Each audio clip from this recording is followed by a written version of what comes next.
are going to win the national championship. Alley-oop for Carter. Oh! Barnes, long shot. Good. Oh, my It's a three-pointer. Carolina wins it.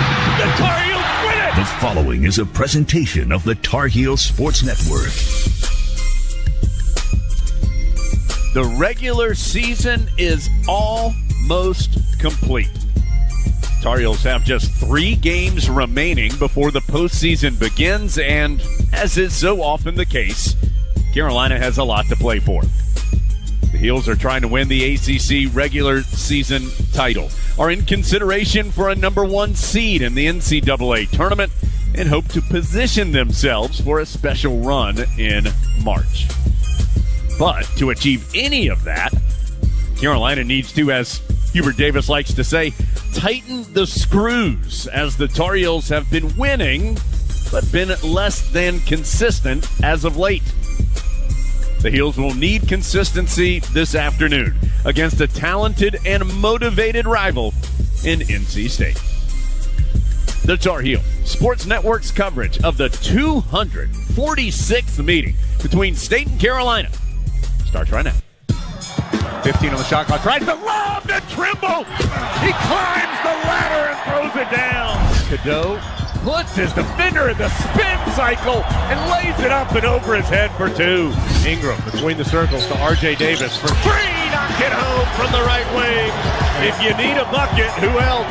Well, I thought he was going to slow it up to Trimble. Back to Baycott.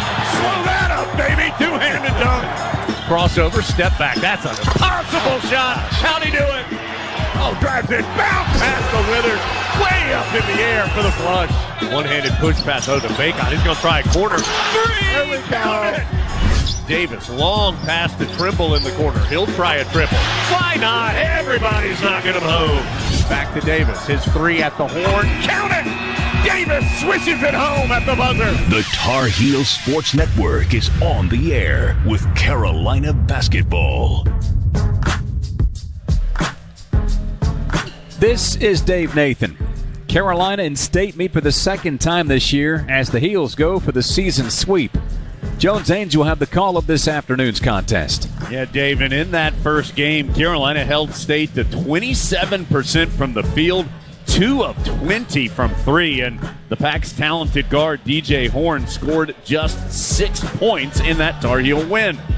Man, it's going to be tough to hold a talented State offense down to that degree today, but the Heels would love something similar in the Smith Center. Tyler Zeller was the 2012 ACC Player of the Year and a member of the 2009 National Championship team. Yeah, we have a great game for you all today with some great matchups. Armando Baycott on the inside is matched up with DJ Burns. DJ Burns was super effective in their first game, getting Baycott and Jalen Washington into foul trouble. Baycott only had 9 points and 5 rebounds, but in his last 3 games against State, he's had 19 points and 13 rebounds per game. But the premier matchup of the game is DJ Horn versus R.J. Davis. DJ Horn averaging 24 points per game in February. Playing really, really well, scoring at a high level. But to counter that, we have R.J. Davis, who is coming off a 42-point game performance against Miami, averaging 22 points a game this season. So these matchups should be really fun to watch. Should be a high-scoring game. Baycott versus Burns and DJ Horn versus Davis. It should be a fun one. We've got all those storylines on the Reed's Jewelers pregame show. Plus, the aforementioned R.J. Davis reflects on his career at Carolina. We'll bring you an interview with head coach Hubert Davis and comments from Kevin Keats. Tyler Zeller and Adam Lucas answer your questions about the Tar Heels, and we'll check on scores from around the country, too. All of that and more is coming up as we count you down to tip-off between the Tar Heels and Wolfpack. From the Smith Center in Chapel Hill, this is Carolina basketball from Learfield.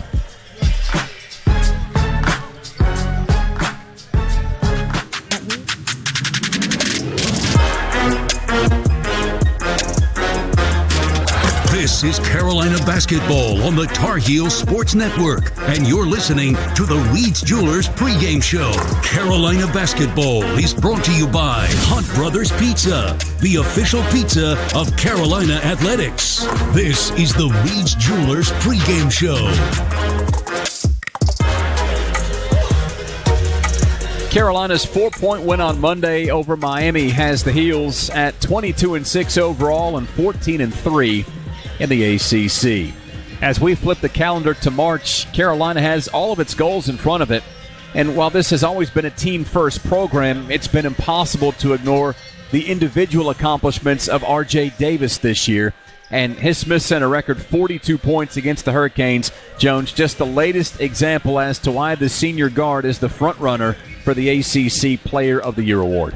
Yeah, we've talked so much about RJ this year, and deservedly so. He's just having an all-time season here for Carolina. Comes into today the leading scorer in the ACC at nearly 22 points per contest. He's the first Tar Heel since Tyler Hansbrough in 2009, and just the fifth Carolina player since the year 2000 to average 20-plus in a season. Now, of course, he's still got a couple games left even in the regular year, but he's been scoring at that clip for a large majority of the season. I'll say two things. One that I think is very good, and then one thing that I'd be interested in your thoughts on, Z. One is I do feel like you've never won, I mean, maybe like every now and then, but very, very rarely have you ever felt like R.J. Davis is forcing it, or that for some reason he's not doing it in the flow of the offense. And I think that's what's made his performance even more impressive, is you never leave a game going, man, RJ really was forcing some shots there. And that's good. Z, I will say that in the last game and a half, so that's second half of Virginia and then Miami, Carolina scored 103 total points. RJ Davis has 54 of them. So that's a lot. That's a high percentage. And so he's a guy that can do it, but I don't know if that's a formula Carolina wants to rely on night in and night out. I agree, and I think RJ's done a great job the whole year of, even look at the Virginia game, the first half, they weren't helping off of him. He was struggling to score, but he did a great job setting screens. He did a great job trying to create things for other people, knowing that they're so focused on him. So I think he's done a phenomenal job. When he has that opportunity, he scores a lot. He makes a lot of great plays and some really difficult shots. He can make one, and then he might take a more difficult shot the next play. But like you said, he has a really good knack for finding the good shots and not forcing too many of them. So really been fun to watch, and really just I like to continue to watch a progression through the rest of this year. And, Dave, his assist-to-turnover ratio, he hasn't been great the last two games in assist-to-turnovers. But in total, so last two games he just has 2 assists, 5 turnovers. The previous couple games before that, he had been at 23 assists and 6 turnovers. And his assist-turnover ratio, talking about R.J. Davis this year, is better than 2.1 to 1. So he's averaging more than 2 assists for every turnover he has. If things ended right now, he would have the highest scoring average in ACC history for a player that also has an assist-to-turnover ratio of better than 2 to 1. So that just shows you that, yes, he is scoring at an incredible clip, but he is still being part of the team in total, still helping other guys get good looks as well. He's had an All-America Player of the Year type of season, and it's been a lot of fun to watch him go at it. As for today's game, the Heels beat the Pack in January 67-54 behind 16 points from Davis. Harrison Ingram pulled down a career-high 19 rebounds, and what was really just a 2-point lead for Carolina midway through the second half ballooned into a much more comfortable-looking win. And, Jones, I think there were two big reasons why. Offensively, the Tar Heels turned up the tempo, and defensively, State shot just 27%. Carolina was great on defense that entire game. You said it, Dave. State shot just 27%, 2 of 20 from three-point range. Some of their key guys, most notably DJ Horn, who I know we'll talk about in our next segment, really struggled. But, that's a good point by Dave. I think in hindsight, you think, that was an easy win for the Tar Heels in Raleigh. It was not. That was a very competitive game until the final 10 minutes or so. Carolina used a 15-2 run at one point in that second half to stretch things out and eventually get a comfortable win. But quite honestly, Carolina didn't score very easily in that game and didn't have a lot of great offense in that game. So the Heels would like to be a little more efficient on that side this afternoon. Absolutely, yeah. I think it was like you said, about the 10-minute mark in the second half, we started pressing them a little bit. Yeah. We had foul trouble. We went a little smaller, a little faster. But really, ultimately, what it came down to is having the ball in Cadeau's hands. Yeah. RJ ran a flare, and then Armando set the screen, and Cadeau did a great job of facilitating down the lane. Armando had a couple good finishes. RJ got a couple threes. Really just a great job on offense of being very dedicated to what we were supposed to do, and then defensively taking away, forcing those mid-range jump shots that we always talk about to try to lower those percentages. And Dave State, and I know we'll talk about the pack in total here in a second. They've adjusted who they're playing at this point a little bit from the last time that Carolina played them. Dennis Parker Jr., a freshman, started that game against Carolina. It was the third most minutes he's played this year.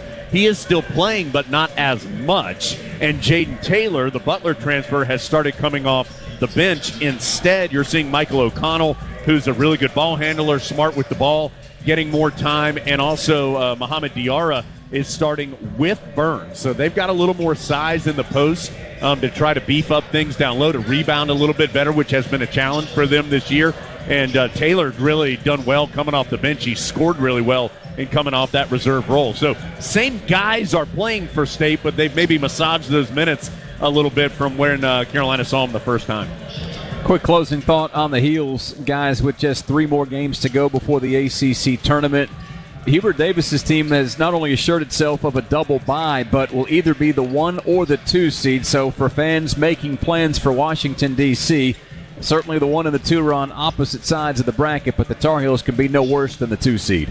Yeah, and we've talked about this some the last couple pre-games, but Hubert Davis has made it clear that ACC championship is important. And talking about the regular season title, Tar Heels don't have one since 2019, which again, for a regular basketball program is, that was 5 years ago, no big deal. But for Carolina, that feels like a long time. And so the Heels are, I think, focused on that. They understand that it's not done, but that they have that within their grasp. But they still have to go out and take care of business. And Z, you were on plenty of title teams, both in the tournament and in the regular season. It's a big deal to win the ACC regular season. Yeah, I think the ACC regular season is a lot harder to win than the tournament. You know, you get hot, win 3, 4, 5 games and win the tournament, whereas the ACC regular season, it's a 2-month battle. And really, I think this team is primed to win it. We can't have a letdown tonight or Tuesday against Notre Dame, and I think we have a great chance of winning it. Sometimes those games are a little harder, leading up to the Duke game, just because, that's the game you're looking at. But I think with State, there's plenty of motivation, plenty of energy, and I think we'll be great tonight. Yeah, State tonight, senior night on Tuesday. Certainly plenty of motivation, Dave, for Carolina here in these final 2 home games.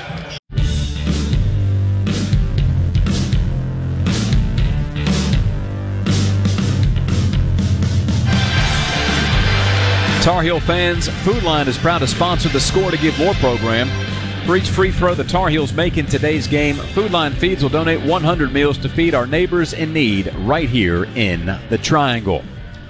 Dave Nathan welcoming you back to the Reed's Jewelers pregame show. State in town to take on Carolina, and the Wolfpack 17-11 overall, 9-8 in the ACC. And guys, the Pack's fortunes have swung in the wrong direction since the first meeting against Carolina. Let's flash back. Both teams were 3-0 in the league in the middle of January. Since then, the Pack has stumbled, especially on the road, which is where they find themselves today.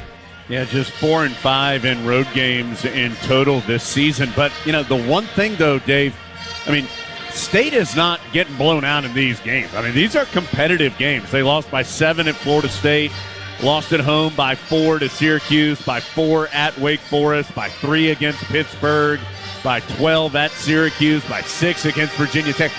These are all really competitive games that, unfortunately for State, have not gone their way. And there's also been a couple times this year where State has been down big, and the Syracuse game at home is a great example. They were down, I think, 18, came back and took a lead in the second half, ended up losing.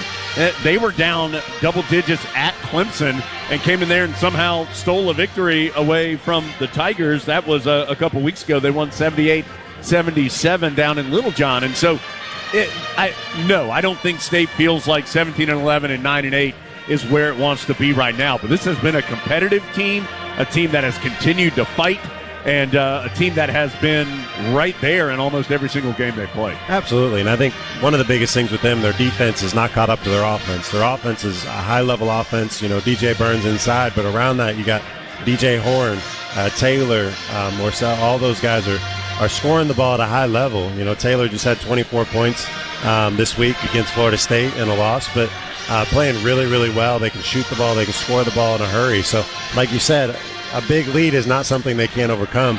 But I think late game their defense doesn't quite catch up. They don't get those key stops that they need to be able to win those games. But a very dangerous team, a team that can definitely beat you on the right night. And speaking of that defense, Dave, Florida State shot nearly 60% for the game in the midweek this week in a 7-point win over State. That's the highest by an NC State opponent this year. So you know that they'll be frustrated with that. I mean, they scored 83 points and had Jaden Taylor, as Z told you, scored 24 points off the bench and lost. And so that'll be something I'm sure that has been talked about this week for the Pack and something they'll want to be better at this afternoon. And one of the other things the Pack has to be better at if they want to keep Carolina's scoring total low is getting on the boards with guys like Diarra, Burns. They have to be bigger contributors than they were the first time around. You know, I really think Diarra is a good player. The 6'10 transfer from Missouri. He's originally from France. And, yeah, he just has some skills. He can step out and shoot the three. In fact, he's 8 of 15 from three-point range in the last 5 games. And in those 5 games, he's averaging better than 10 points and nearly 10 rebounds. So he's right at a double-double in the last 5 games. And he's just an athletic, tall, long guy that they're going to play at the 4 a lot. So is that a Harrison Ingram guard? Is that a Jalen Withers when he's in there? Who is going to be able to guard him, I think, will be an interesting side story today for Carolina. Absolutely, and I think, like you said, the Ingram matchup will be interesting because Ingram had 19 rebounds against him last time. I think part of what they're trying to do with Diarra is take some of those rebounds away, and then with DJ Burns being a little slower up and down the court, he can cover the rim in the transition and try to help DJ be able to catch up to be able to defend better and all that. But he plays well. He, like you said, he can stretch the floor. He can play inside. He kind of just fits in a lot of different places and can be a challenge to guard. Final thing on State, we'd be remiss if we didn't talk about DJ Horne, one of 4 players scoring in double figures. Horne's at his 3rd school. He had a season-high 32 last week at Syracuse. Jones, you know, he's 7th in the ACC in scoring. I know you know that. And he's shooting 43% from three-point range, which is 2nd in the league in that category. Yeah, so at 19.5 points per game against conference competition. That's only behind R.J. Davis. In total, he is 6th in the ACC in all games in scoring at 17.5. And I think similar to R.J. Davis, what makes him impressive is that he can score at multiple levels. He can hit the three, where Dave told you he's shooting 43%. He's a good free throw shooter at better than 84%. He can get to the rim as well. He is a multi-level scorer. And so it's hard to force him into a bad shot because he can make a lot of different types of shots. Now, I thought Carolina did a good job in the first game in forcing him into some difficult, guarded two-point shots. And that would be the goal again today, is to don't allow him to get open threes. Try not to let him get all the way to the basket. Force him into those 15 to 17-foot jumpers with a hand in his face. Absolutely, and he's played at a very high level recently. Like I said, in February, he's averaged 24 points a game. So somebody you definitely got to be focused on. Trimble will be big, trying to guard him, putting a little size and strength on him. But really, it'll be interesting. Like you said, at the State game, he took a lot of those mid-range jump shots, floaters. It'll be interesting after watching that film if he tries to get to the rim or shoot threes more, or he continues to settle for those mid-range, which we hope he does. But it'll be interesting just to watch his development and just see what he does tonight compared to what he did back in January.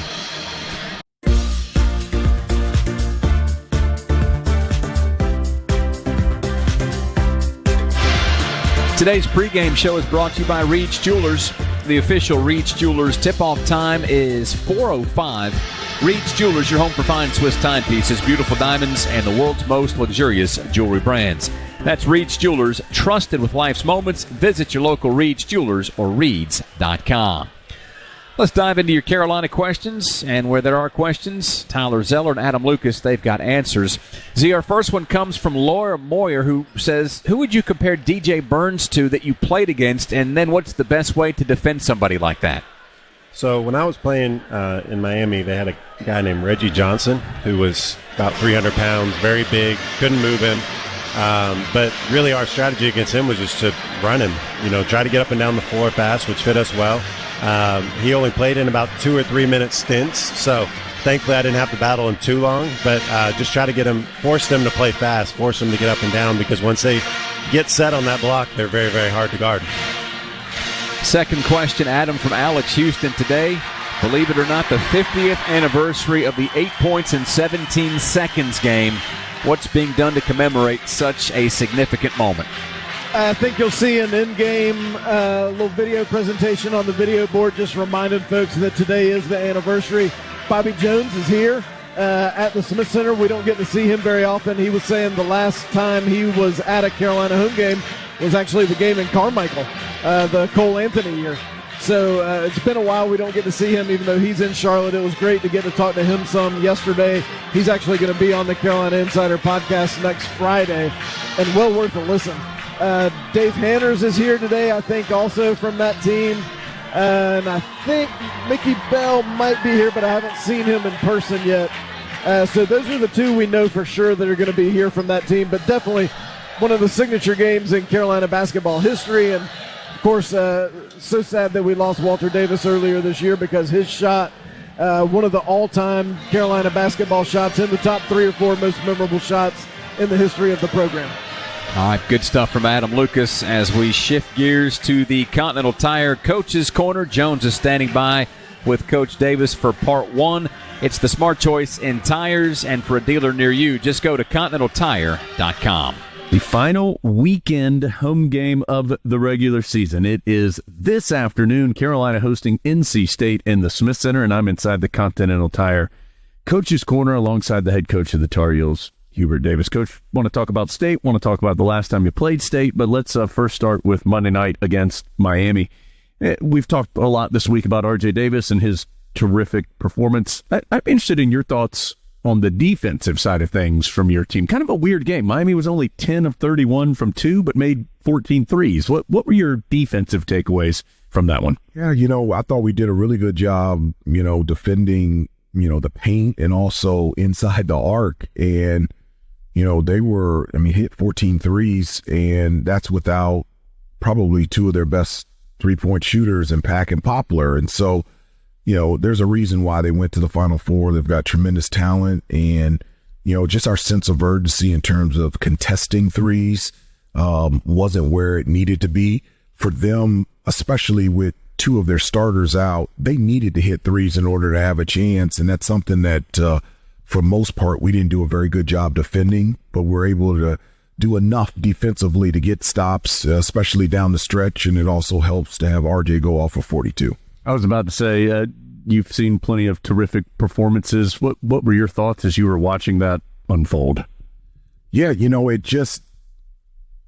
it didn't really feel like 42. He had, 20-something at halftime, and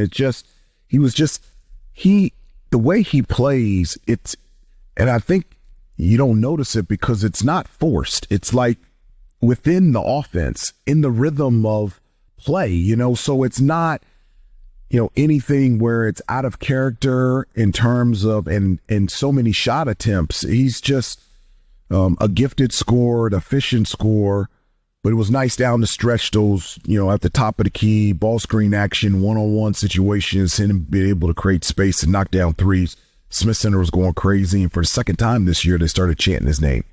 42 points on 22 shots. Pretty darn efficient from R.J. Davis on Monday.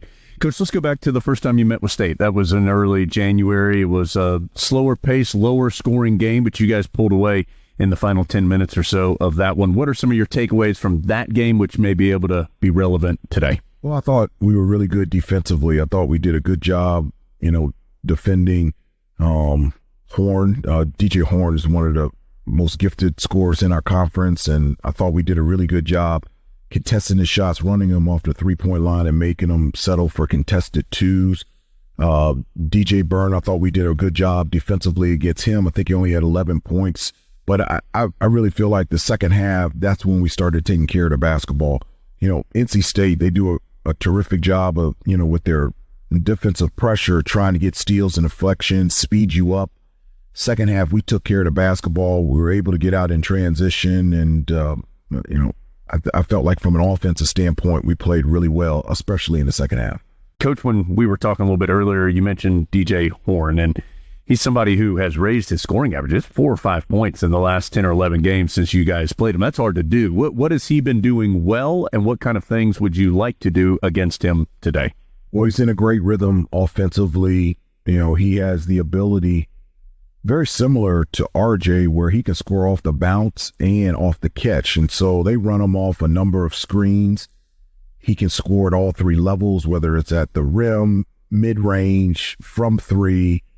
Does a terrific job getting to the free throw line, and he shoots 80+% from the free throw line. So he's a confident offensive player, and that's something that, we've got to throw a number of different looks towards him, a number of different players, and then defensively make him work on the defensive end. That's going to be huge for us, but he's playing extremely well right now. State will pressure and will press at times defensively. The press gave you guys a little bit of trouble on Monday. How would you like to see your guys better handle that defensive pressure? Better than we handled the press on Monday. I was just, I'm really never concerned about a press because we have so many playmakers and ball handlers that, a press, we've got so many guys that can break it, get it across half court, and get us into our offense. And uncharacteristically, we didn't handle that pressure down the stretch against Miami very well. Good part about it is we've had a week of practice since playing on Monday to review what we need to do in those type of situations to make sure not only do we take care of the basketball, but we get the shot that we want. It's time to do it again. Carolina and State in the Smith Center. Coach, as always, thank you for your time and best of luck. Thanks, Jones. I really appreciate it.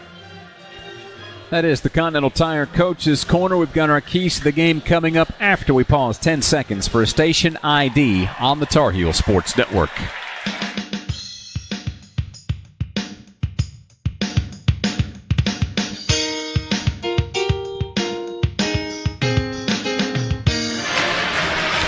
Take your Tar Heels tailgate to the next level with a new Honda. See your Honda dealer of the Carolinas today.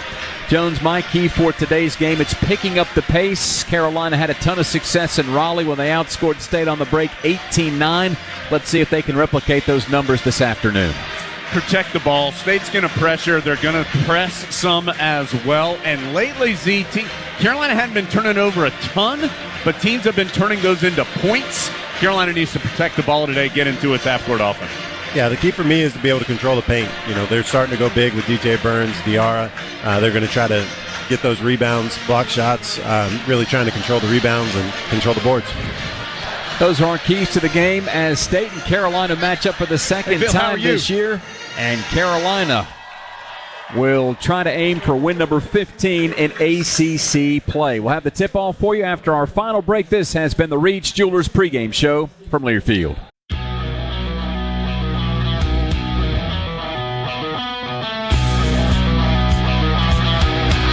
Jam-packed Smith Center for the 246th meeting between Carolina and NC State. That'll finish up the Reed's Jewelers pregame show. Let's get to the starting lineups presented by Coors Light. Coors Light, made to chill, an official beer of the Tar Heels. We'll start with the visitors. State comes in 17-11 overall, 9-8 in ACC action. Kevin Keats in his 7th year now leading NC State. He's 130-90, a winning percentage of just over 59% as the head coach of the Pack. The starters for State: Michael O'Connell, graduate transfer from Stanford, made 76 starts for the Cardinal in 3 years, making his 9th consecutive start for State.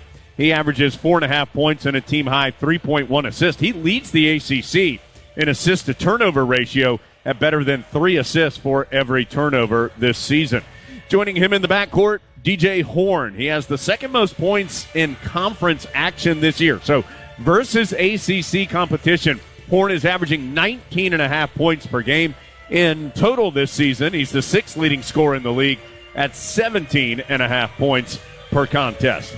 The Virginia transfer, Casey Morsell, in his 3rd year with State, 11.5 points, 3 rebounds per contest. Morsell shooting 29% from three-point range this season.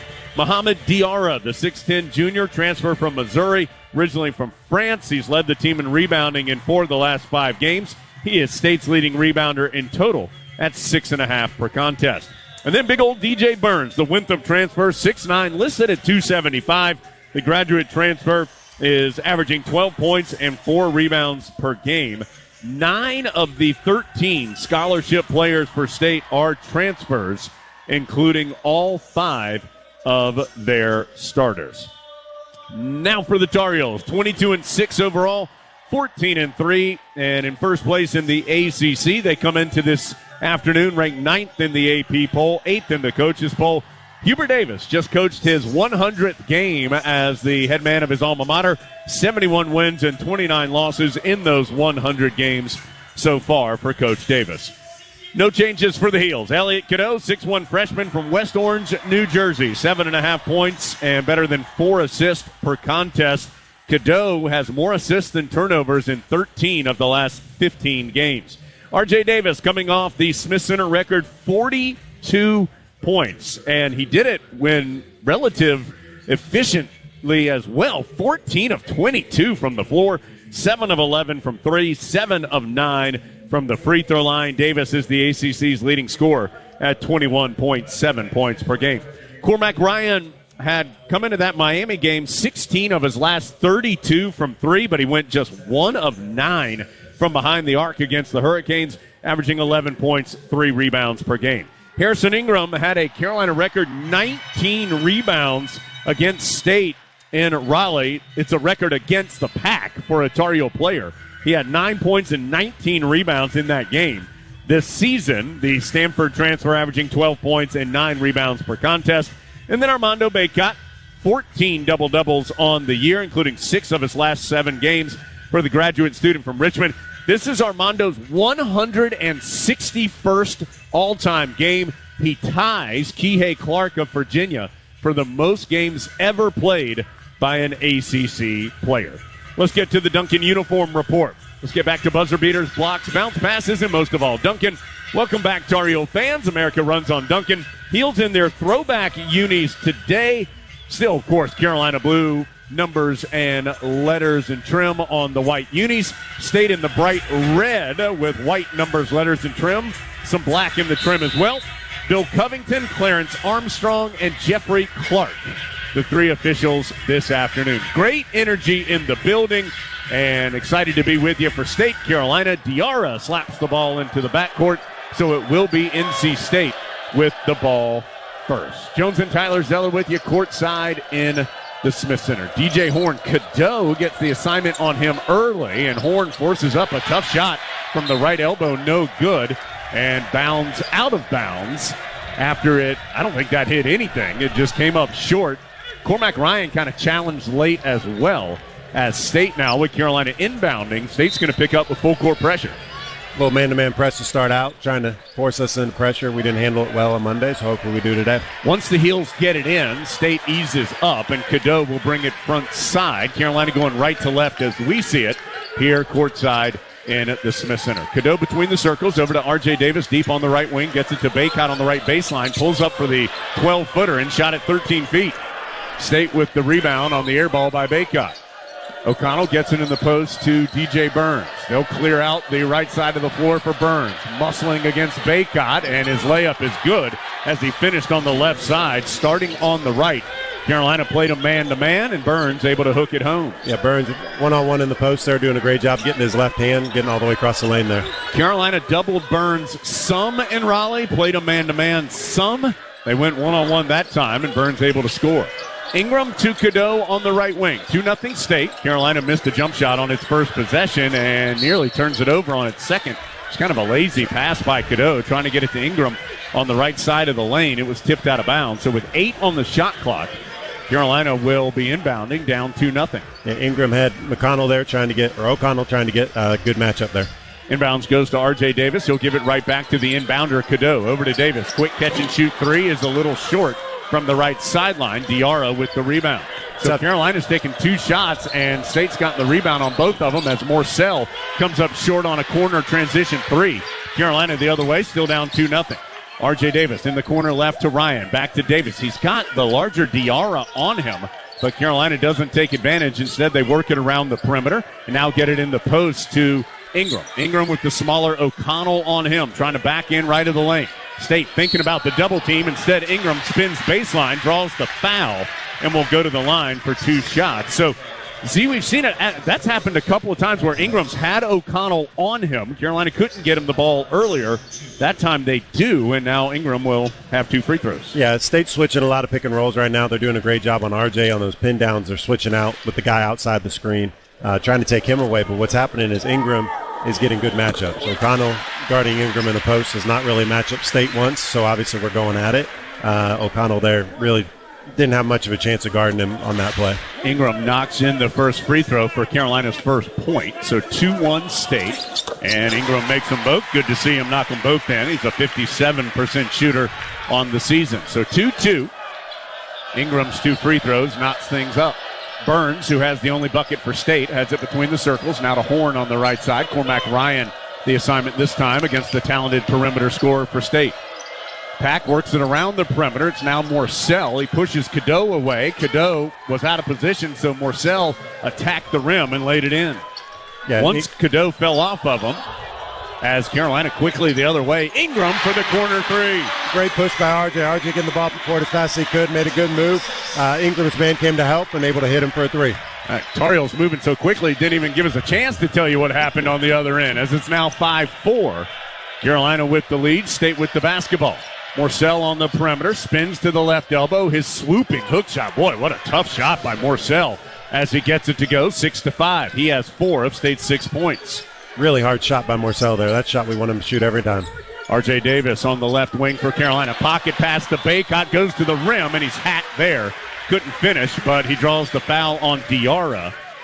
And that'll be 2 more free throws coming for Carolina. This time it's Baycott, and this will be interesting to see. Baycott's had a great year at the line, but he was 1 of 6 against Miami and did not look good at all in the final moment shooting free throws. Yeah, you got to imagine the last 4 or 5 days here he's been shooting a lot of free throws. Hopefully it doesn't fall in, but great job by Baycott on that play. Able to knock the first one in. That looked a lot better. Great job on that pick and roll, rolling hard to the rim. They tried to double RJ coming off, and he had him in the pocket for a not an easy layup, but a layup where he got fouled. So Baycott's first free throw good to tie it at 6. 17:09 to go. First half in the Smith Center. Baycott goes 2 of 2. That one did pop around the iron a bit, but dropped in. So the Heels, 4 of their 7 points at the line. Ingram and Baycott have made a pair. Ingram knocked in a 3-pointer as well. 7-6. Carolina on top, but State with the basketball. They get it to Burns, well out on the right side of the floor. Boy, spins baseline by Baycott and scores. So Burns has gone one-on-one with Baycott twice and has been able to convert both times. Great agility by Burns there. Armando just guarded him far out, spun right off of him. State is 4 of 6 from the floor as Cadeau on the drive finds a cutting Ingram for the soaring right-handed hammer. What a pass and finish. Great cut by Ingram, cutting weak side. Cadeau drove that slot, and Ingram cut the weak side. Great dunk. 9-8. That's as high as Ingram's been all year. As Horn going to try a guarded step-back 3 and knock it in. State is 5 of 7 from the floor here early on. Remember, they shot 27% in Raleigh, and they take an 11-9 lead. Ingram between the rings for Carolina. Dribbles to the left wing. Handoff to R.J. Davis. State switches up top, so Davis is now guarded by Burns. Finds Baycott cutting to the rim, and he banks it off the center square. Really tough finish by Baycott there, about 3-4 feet out, met somebody chest to chest and able to finish over him. Trimble and Withers come to the scorer's table for Carolina. By the way, Jaden Taylor has checked in for State. He replaced O'Connell a minute ago when Baycott was at the free throw line. Horn to Burns. Pump fake for a long 2. Now he's going to try to go one-on-one with Baycott again. Spins one way, throws up a wild hook shot, no good. R.J. Davis with the rebound. Heading the other way in a tie game. Kicks it right corner to Ryan. Didn't pull the trigger on the 3. Gives it back to R.J. Davis. Heels will set up. Davis, big step through against Morcell. Had his shot blocked, and Morcell comes out of there with it. Yeah, RJ pushing hard there. A little challenging shot. Trying to step through. Just couldn't quite get it off. So game tied at 11. 15-15 to go first half. Horn caught in the corner. Out to Diarra. He'll take the 3. It's short. Baycott, good box out on Burns for the rebound. Hubert Davis wants his team to run. Cadeau the other way. Crossover behind the back to the cup. And banks it home with the left hand. What a move by the freshman. A lot of moves there. Behind the back, between the legs. Able to finish with the left hand. That is explosive moves there. 13-11. Cadeau gives Carolina the 2-point lead for his first bucket of the ball game. Burns, right of the lane. We've seen this story as he bangs with Baycott. on the right block, spins baseline, and a foul is going to be called on Baycott. That is the first foul called on the Tar Heels, and it will result in some inbound opportunities for State when we return. Kevin Keats is pleading with Bill Covington that Baycott should have been called for a foul earlier in that sequence. Foul on Baycott again is his first. Heels 13, Pack 11, 14:40 to go in the first half in the Smith Center. A lot to do in Chapel Hill this afternoon. We'll keep going when we return from Learfield.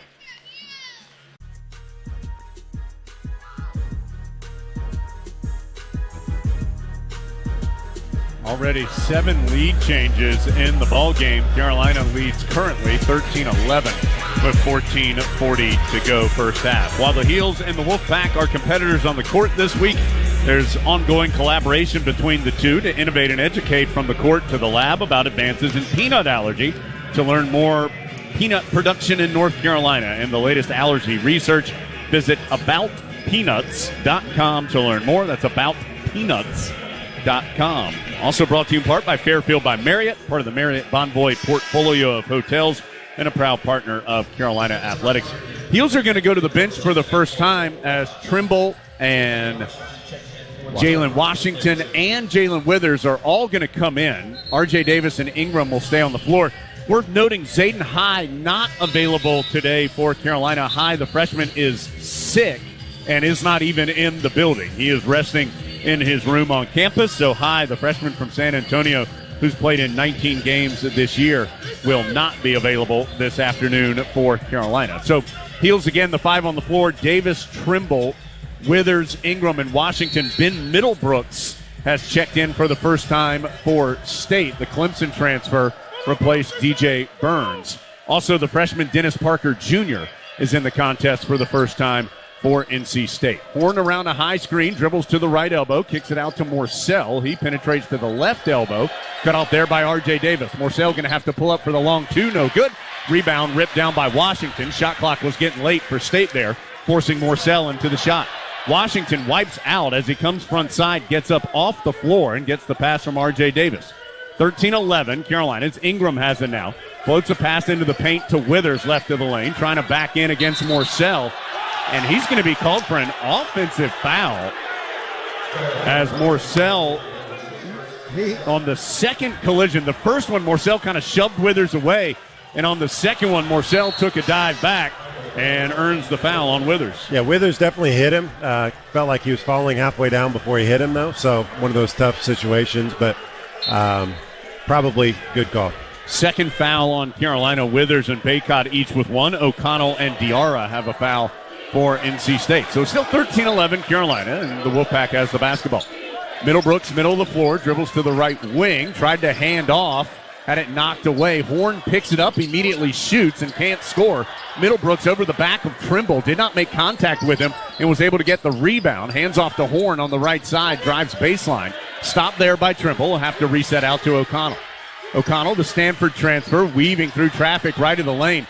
Dumps in the post to Middlebrooks. Extra pass goes out to Jaden Taylor, wide open for the 3 that he knocks in. Great play by Middlebrooks, hitting out. He got double teamed in the paint, saw who was wide open, and hit Taylor for the 3. 14-13, State takes the lead. Withers is getting all tangled up out on the perimeter against the freshman Parker. So Withers gets the ball, dribbles right past him, but can't finish. Rebound to NC State. Pack with a 1-point lead and the ball. O'Connell, front side, bounces on the right to Horn. Trimble right there on the catch. Horn uses a Middlebrooks screen to get a 2-point jumper that he knocks in. State is red hot, 6 of 10 from the floor. And the Pack now leads it by 3, 16-13. In the post, Washington faces up against Middlebrooks left of the lane, and he draws the foul as he elevates to shoot. Middlebrooks just got a little handsy there, reaching in against the shot, and picks up the foul, his first, 3rd on State, and it will be Jalen Washington to the free throw line. State actually shooting better than that. They are actually 7 of 11. Our stats a little behind here. State now leading 16-13, and Washington to the line for 2 shots with 12:45 to go in the first half, and Washington makes the first. Jalen Washington doing a great job on the post there. Little jab step. Middlebrook stuck his hand in. On the way up, he was able to get the foul. On the other end, DJ Horn did a great job. Jalen Washington was a little too deep in the pick and roll. DJ Horn just came off and shot a rhythm, a little pull up from the elbow. So something they'll have to get up on a little bit there to try to take him away. Ryan replaces Ingram. First time that Ingram has gone to the bench as Washington makes both free throws.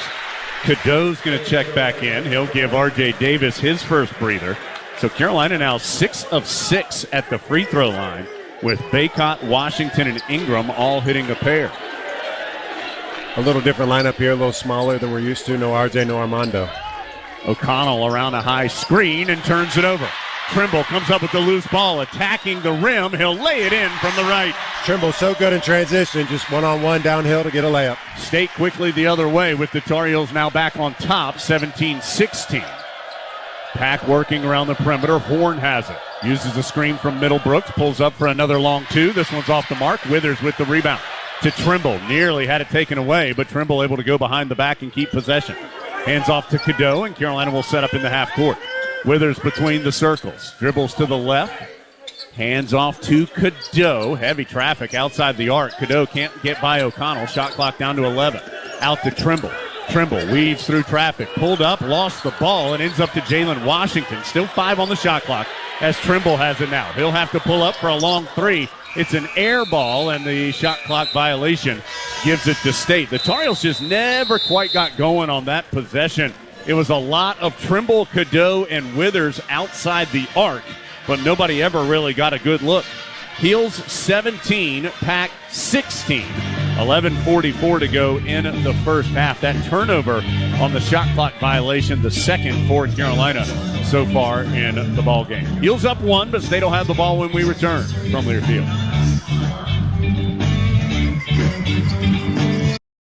All the action, all season long. This is Carolina basketball. 3 ties, 9 lead changes, and 11:44 still to play in the first half. Back and forth game here to start things off. Right now it's Carolina 17, State 16. The Wolfpack will have the basketball after a Tar Heel shot clock violation. It's a new season at Kohl's with everyday styles at great prices. You can get more of what you want for less. Find go-tos for going everywhere and perfect picks for your home. Shop Kohl's and Kohl's.com today, KOHLS.com. And for every assist, Harris Teeter is assisting you with groceries this basketball season. Each week, one winner will receive free groceries for every assist. Visit HarrisTeeter.com and look for the Big 4 grocery assist page to enter today. Z, good offense by both teams. State 7 of 14, 2 of 5 from 3. Carolina 5 of 10, 1 of 3 from 3, and 6 of 6 at the free throw line. Those stats brought to you by Lenovo, Lenovo.com. Lenovo, smarter technology for all, and both teams finding success offensively. Absolutely. I think State's done a great job coming out of this to start this game, really getting what they want, getting DJ Burns in the post, getting the Horn, those little pull-up jumpers. Carolina's been a little sloppy. They've looked really good at times, a little sloppy other times. So just need to clean that up a little bit. Our defense hasn't been terrible. So Burns is back in there. He's been really effective. He has it outside the arc and will hand off to Jaden Taylor, the Butler transfer, coming off a career-high 24 points. Now to Horn at the left elbow. Trimble right there on the catch.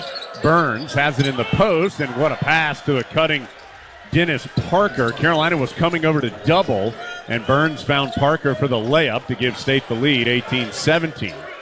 Burns is State's second leading assist man. Of course, most of those coming out of the post. Bacot lowers his shoulder, throws up a wild hook against Burns. No good. Rebound to the Pack. They'll run. State has been content to push the pace here against Carolina. As on the perimeter, Taylor has it right now. Trying to get free from Withers. Works behind a screen and misses a three. Bacot uncontested for the rebound. 18-17 NC State. Trimble floats it in the post to Withers. Catch and finish with the left hand. Great job by Withers running the floor, being able to get inside, hold his man outside, and be able to throw it over the top. Trimble led him with that entry pass.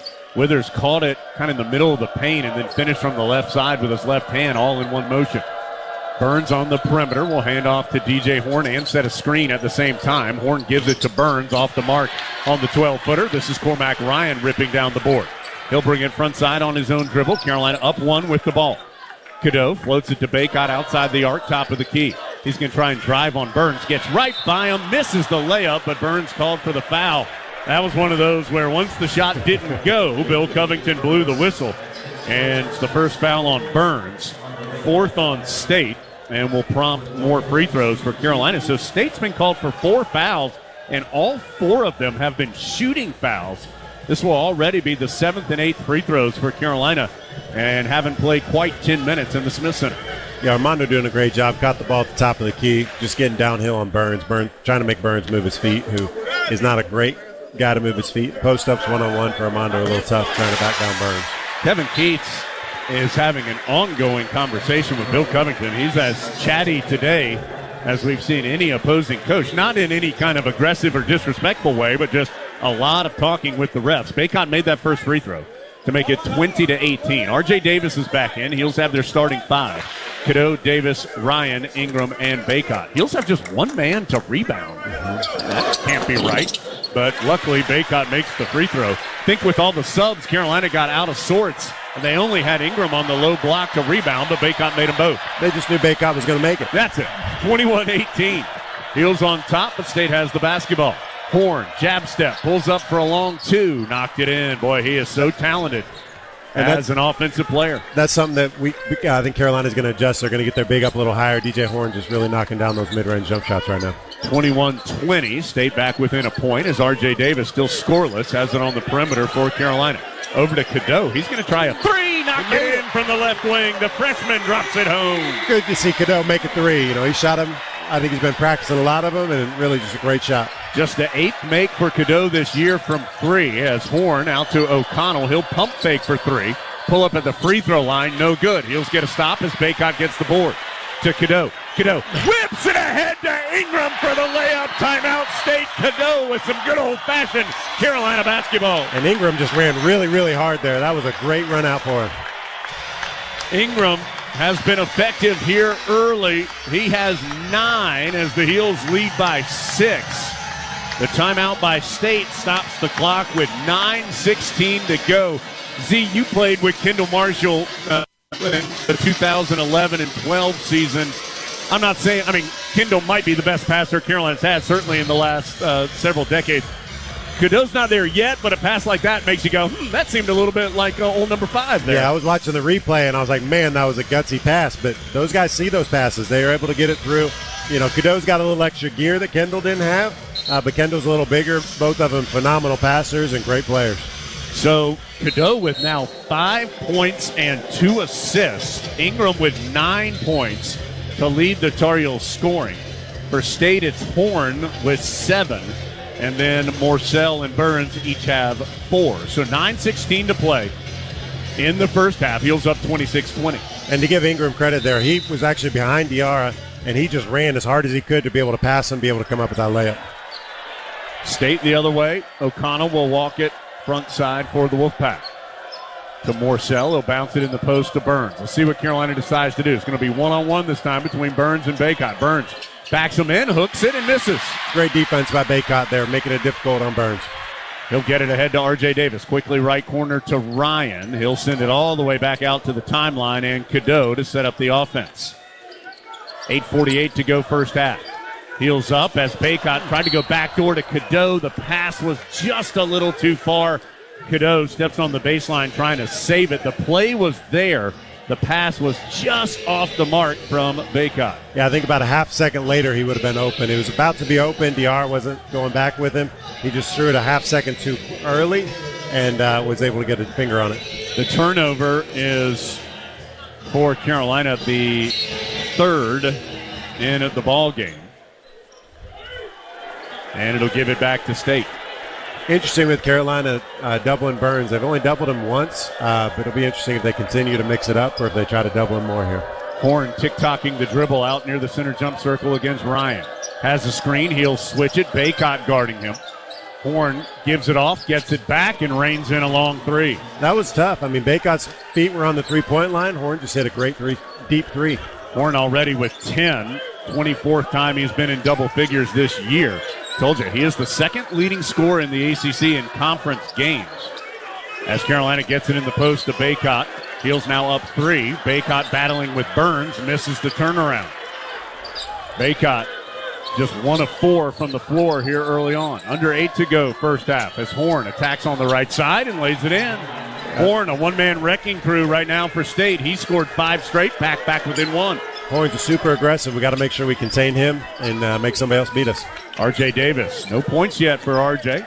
Drives in, kicks it to Ingram in the right corner. Pump fake for 3, finds a cutting Ryan. Nice job by Horn, not letting Ryan get the open look. Carolina will have to reset. Out to Cadeau. Jab step, drive, got right by Diarra to finger roll it home. Great job by Cadeau, realizing Diarra was guarding him. Just beat him with that quick first step and able to shield him off for the layup. 28-25, Carolina by 3. Largest lead has been 6. Morcell backing in against the freshman Cadeau. Turns, hooks, no good. Diarra tips the rebound, but to Davis. Carolina on the run. RJ, front side layup, good! First bucket for R.J. Davis makes it 30-25. Great push by R.J. Cormac Ryan running with him. He faked a little pass to him and able to finish up and under the defender. Boy, both teams shooting well. Carolina 59%, State 48%. 30-25, Carolina, 6:50 to go first half. Horn to Morcell. Extra pass goes in the right corner. Jaden Taylor gets the roll on the 3. As State has now hit 4 3-pointers here in the first half. 30-28. R.J. Davis, front side, sends it back to Cadeau. Been a long time since a break in the action. The next dead ball will be an official timeout. R.J. Davis on the left wing against Taylor. Shot clock down to 13 as Cadeau has it. Floats a pass to Davis. It was off the mark. Davis saves it to Baycott. Baycott fakes the handoff to Davis. Instead, drives on Burns and lays it in. Big, strong move by Armando. Fake the handoff. Took 2 dribbles downhill, really put his shoulder in his chest and finished strong. 32-28, Carolina by 4 thanks to 61% shooting. Taylor going to draw a foul on Cadeau as he started driving hard from the right wing, and Cadeau, the freshman, gets tangled up and picks up his first. So State will have an inbound when we return. Carolina, 11 of 18 from the floor. That is 61%. But State is 12 of 24 with 4 made 3-pointers here in the first half. 30-28, Carolina, 6:04 to go. First half in the Smith Center from Learfield.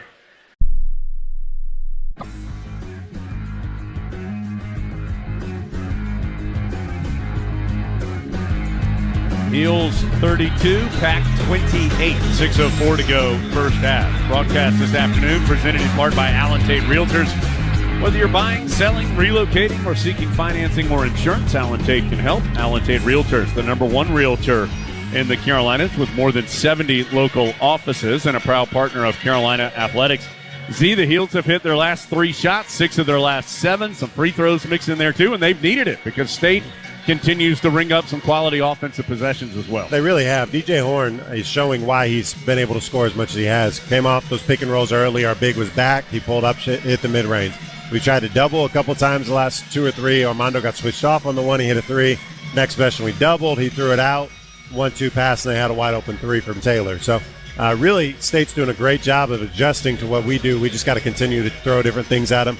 And then on top of that, Burns in the post where he's been able to score one-on-one against Baycott. So trying to just figure out the level of play to be able to match up with him here. Yes, State has some really good individual offensive talent. There is no question about that. I mean, we talked about Horn a bunch. He had a game against Syracuse with 32. Jaden Taylor coming off a 24-point game. Burns has scored more than 30 twice in his career. They have plenty of guys who can score. Morcell, a veteran player, as Horn has it against Trimble. Drives to the left block. Tried to go for a reverse layup. No good. But Middlebrooks with the rebound. Out to Taylor for 3. And Middlebrooks does a great job inside fighting, trying to get rebounds, just trying to keep the ball alive. And unfortunately, he was able to do it there, and as soon as he got it, hit Taylor for a 3. So Taylor 3 of 4. He and Horn are 5 of 7 from 3-point range, and State's within 1, 32-31. Ingram with it for Carolina in the front court, backing in against Diarra. Really tough. Step back is good from about 14 feet. He's a good post-up player, be able to back Diarra down and shoot a little 1-foot fadeaway. Shot right over his fingertips. Ingram had not been in double figures the last 2 games for Carolina. He's already there today with 11. 5:15 to go first half. Heels 34, State 31. Horn out on the perimeter against Trimble. Drives to the left elbow. Whips it past to Middlebrooks. Back to Horn. Shot clock's under 10. Horn steps through traffic. Really tough shot. No good. R.J. Davis rips the rebound after it hit the glass.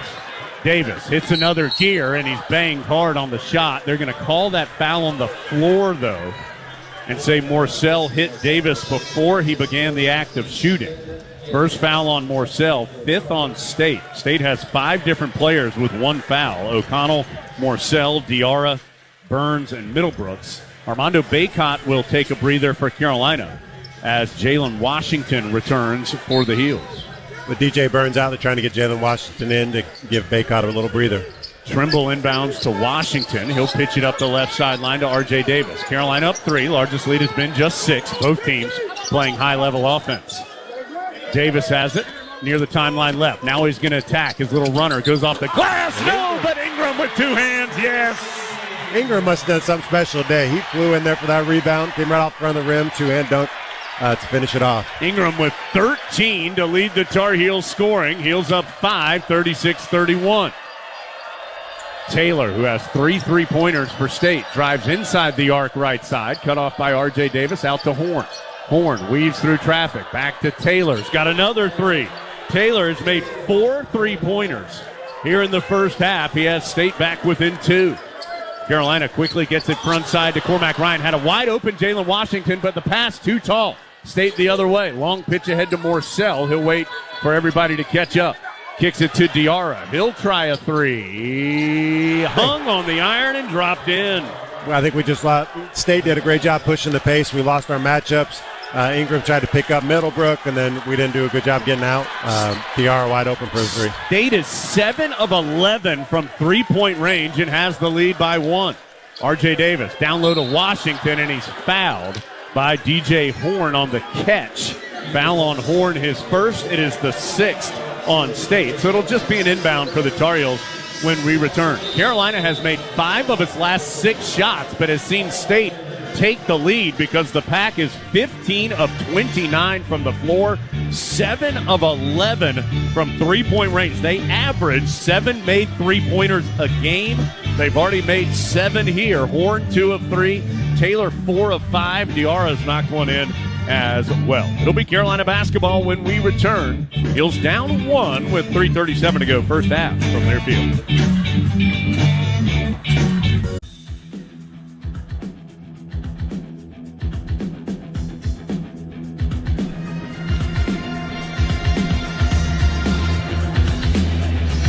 (37-36).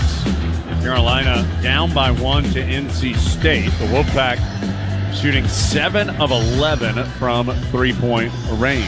It's time again for basketball camps, and good news, they're back. Young men who will be in 6th or 7th grade during the 24-25 school year can apply for a scholarship through their local electric cooperative to attend the UNC basketball school this June. Apply online at ncelectriccooperatives.com/sportscamps. North Carolina's electric cooperatives, building a brighter future for people and communities across the Tar Heel State. So, Z, on Monday night, Miami went 14 of 30 from 3-point range. State is now 7 of 11, so that's 21 of 41 in the last game and a half for Tar Heel opponents. That's better than 51% from 3-point range. Yeah, I mean, it's something we need to clean up before the tournament gets here. Really, we need to clean it up tonight, but it's something we were really good earlier in the ACC season. So I think we've done a great job protecting the paint, keeping them out of there, but State's had a lot of really good looks. It's not like they're making really difficult 3-point shots. Yeah. They've had a lot of wide open shots. Got a little. Yeah, Armando Bacot was trying to check in, but the official said since 5 Tar Heels went on the floor and then Bacot tried to come in, that he's going to have to wait until a dead ball because Burns has come in for State. So Carolina wanted Bacot in there. Inbounds goes to Jalen Washington. He'll hand it back to R.J. Davis. Left corner to Cormac Ryan. Catch and shoot 3 is an air ball. A little rush there. State the other way with a 1-point lead and the ball. Morcell in the right corner. Looking for Burns against Washington in the post. Gets it to him outside the lane on the right. Burns backing in against the smaller Washington. His hook shot falls in. Boy, State is getting a bunch of rolls right now. They are shooting 16 of 30 from the floor. And they lead it by 3, 39-36. It's an 8-0 State run. R.J. Davis to Trimble. Pass was tipped, but Trimble able to bring it in. Carolina will reset back out to Davis.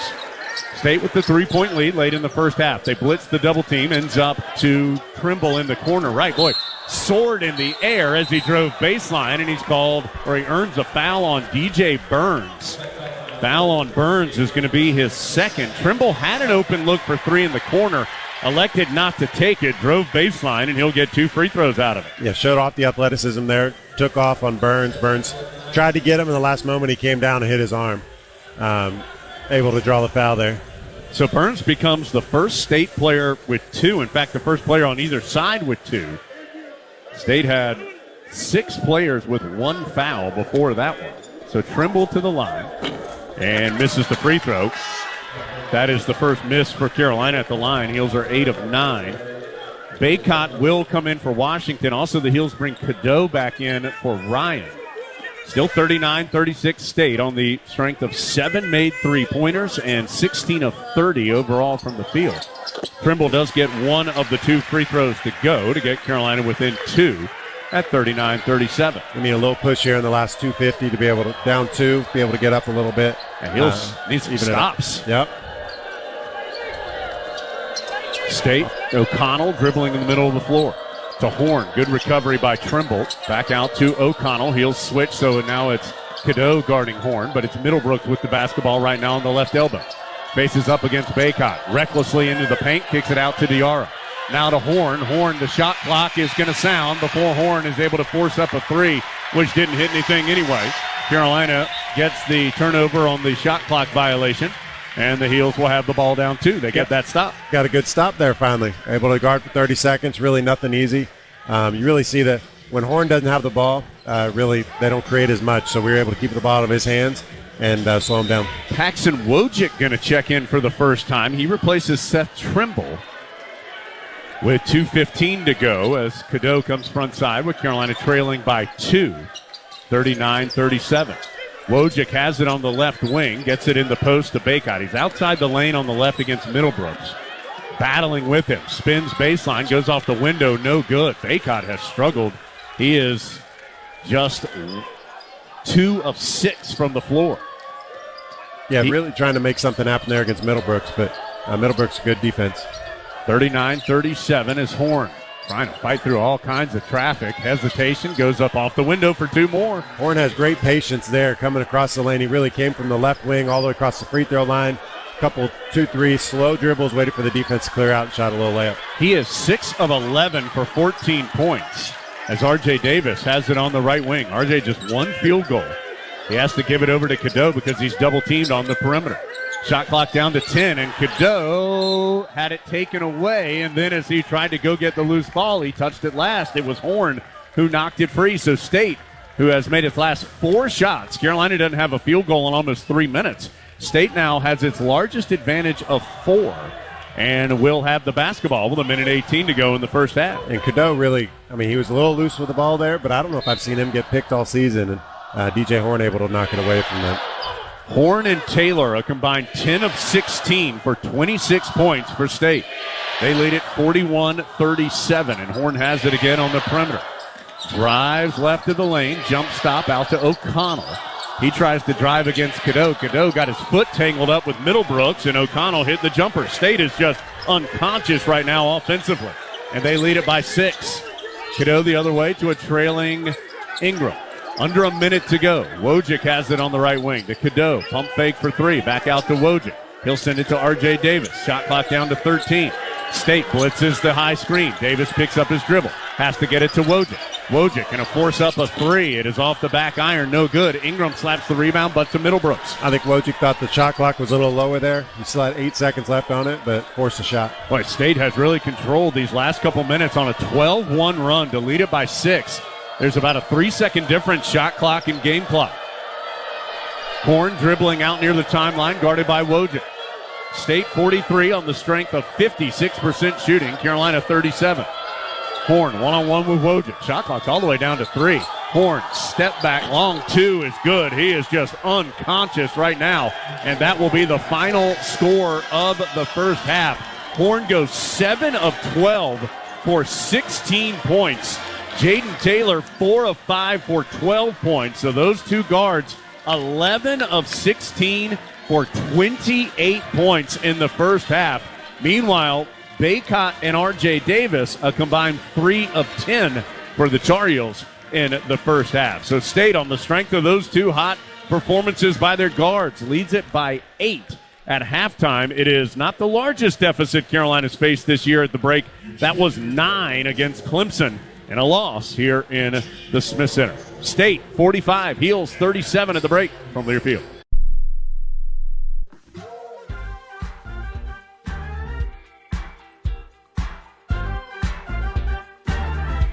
That's all for the Wells Fargo halftime show, brought to you by Wells Fargo, official sponsor of Carolina Athletics. State closes the first half on a 14-1 run and leads it by 8. Let's get to the trusted choice of the game, brought to you by the Trusted Choice Independent Insurance Agents of North Carolina, who want you to stay safe behind the wheel. Put down your phone while driving. Let's have a hands-free NC. To learn more and find an agent near you, trustedchoice.com/go Heels. Z, the Heels have it inbounds. What's important here? We got to figure out the pick and roll with DJ Horn. Yeah, that's pretty obvious on that one, right? As R.J. Davis, coming out of the locker room, misses a push shot from the free throw line, and State with the rebound. Heels had just one offensive rebound in the first half. That was that Ingram dunk putback. They lead the ACC, Carolina does, in offensive rebounds per game and offensive rebounding percentage. But now they're down 10 because Morcell hits a turnaround at the free throw line. It's a 16-1 State run going back to the last half. State has scored on 20 of its 34 possessions in the game. Heels have to find a way to get some stops. Cadeau, hesitation, kicks it in the corner to Ryan. His left corner three is nothing but net. Good to see Ryan get involved. Ryan didn't really do much in the first half, really only had one shot. Able to knock down a shot there created by Cadeau. 47-40. Can Carolina get any stops here? O'Connell's going to try and answer the three. No good. Rebound to Cadeau at the free throw line. He'll bring it front side on the right. Heels going left to right as we see it here in the second half courtside. Down low to Baycott, one-on-one with Burns. Baycott has forced it against Burns a bunch. This time he gets better position and hooks it home with the left hand. Much better patience by Baycott. 3-4 dribbles there. No double team. Took his time, got to his spot, made a nice little left-handed hook shot. 5 straight from Carolina. Cuts the deficit to 5 at 47-42. 18:30 to go right now. O'Connell dribbling between the circles. State setting something up. Shot clock down to 10 as Horn has it now on the left wing against Ryan. Swings through, tries to shoot it left side, cut off by Ryan, gets it to Burns, back to Horn, a wild shot, no good. The rebound is kicked out by State. It's going to belong to Carolina. Man, State is flying all over the place, really. We got lucky there a little bit, long rebound, not to get it. We really got to try to get it off the boards here. 18-14 to play, 47-42 State. Carolina was down 10 a moment ago, scored 5 straight. See if they can add to it as Horn and Ryan get tangled up. It's going to be a double foul called by Bill Covington, one on each player. So Ryan was trying to come off a pin down on the weak side, coming out of the right corner. Horn cut him off. They bumped into each other. The second time Ryan hit him, DJ Horn hit him even harder and knocked Ryan over. Somehow it's a double foul. Really just kind of both hitting each other, trying to keep control of the game, I think. So that's the first foul on Ryan and the second foul on Horn. Having to what? Coach Keats back to the bench. He's all the way across half court trying to figure out what happened. Hubert Davis is fired up. He is aggressively stalking the sideline, clapping hard as Cadeau gets it into Baycott in the center jump circle. He'll hand it back to Cadeau. State by 5. Cadeau whips the pass left corner to Ingram. Had to reach out to get it, so he couldn't pull the shot. Tries to drive baseline against Diarra. Tipped away. Ingram goes back to get it. Ingram, boy, a really tough step-back jumper. No good. Ingram had a great first half. Forced one there, though. State gets the defensive board. Quickly, they get it deep in the paint to Burns. His turnaround won't go. Diarra slaps the rebound off the glass. Cleaned up by Ingram. Ingram down low to Baycott. Didn't catch it cleanly, though. Recovers and misses the dunk. Great run by Baycott, just unfortunate on the dunk. Really great patience, just couldn't finish it. 47-42. Horn battling with Ryan on the perimeter. Sends it in the corner right to Diarra. His three, no good. Baycott uncontested for the rebound. Ahead to R.J. Davis. Heels down 5 on the run.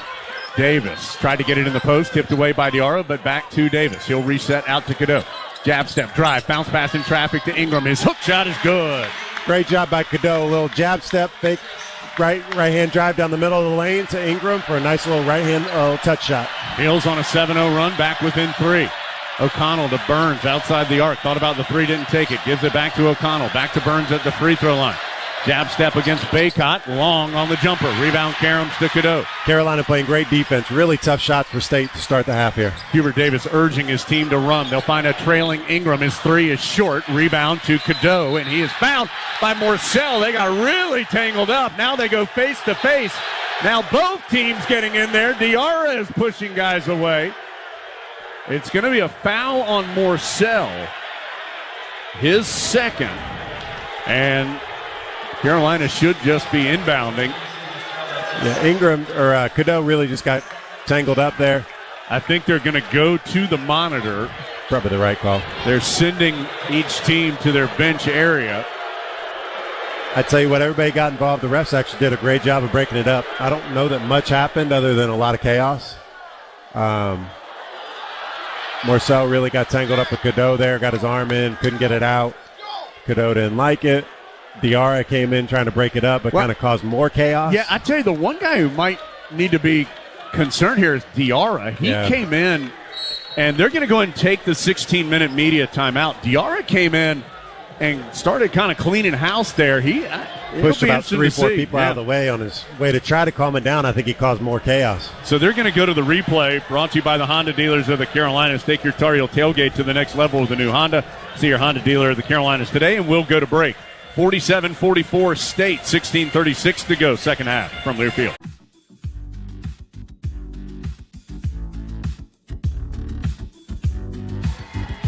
State made its first basket of the second half, which going back to the first half had given them 7 consecutive makes. That had them up 10. Carolina, though, has forced 5 straight misses and is on a 7-0 run back within 3 at 47-44.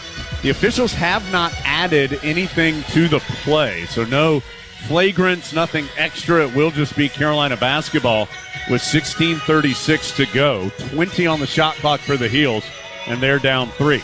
We're brought to you in part by Modelo, proud to sponsor Carolina basketball, an official beer of the Tar Heels, and in part by the Good Feet store. If you have foot, knee, hip, or back pain, Good Feet Arch Supports are engineered to support all 4 arches to provide pain relief, balance, and comfort. Try them for yourself. Book your free fitting today at goodfeet.com.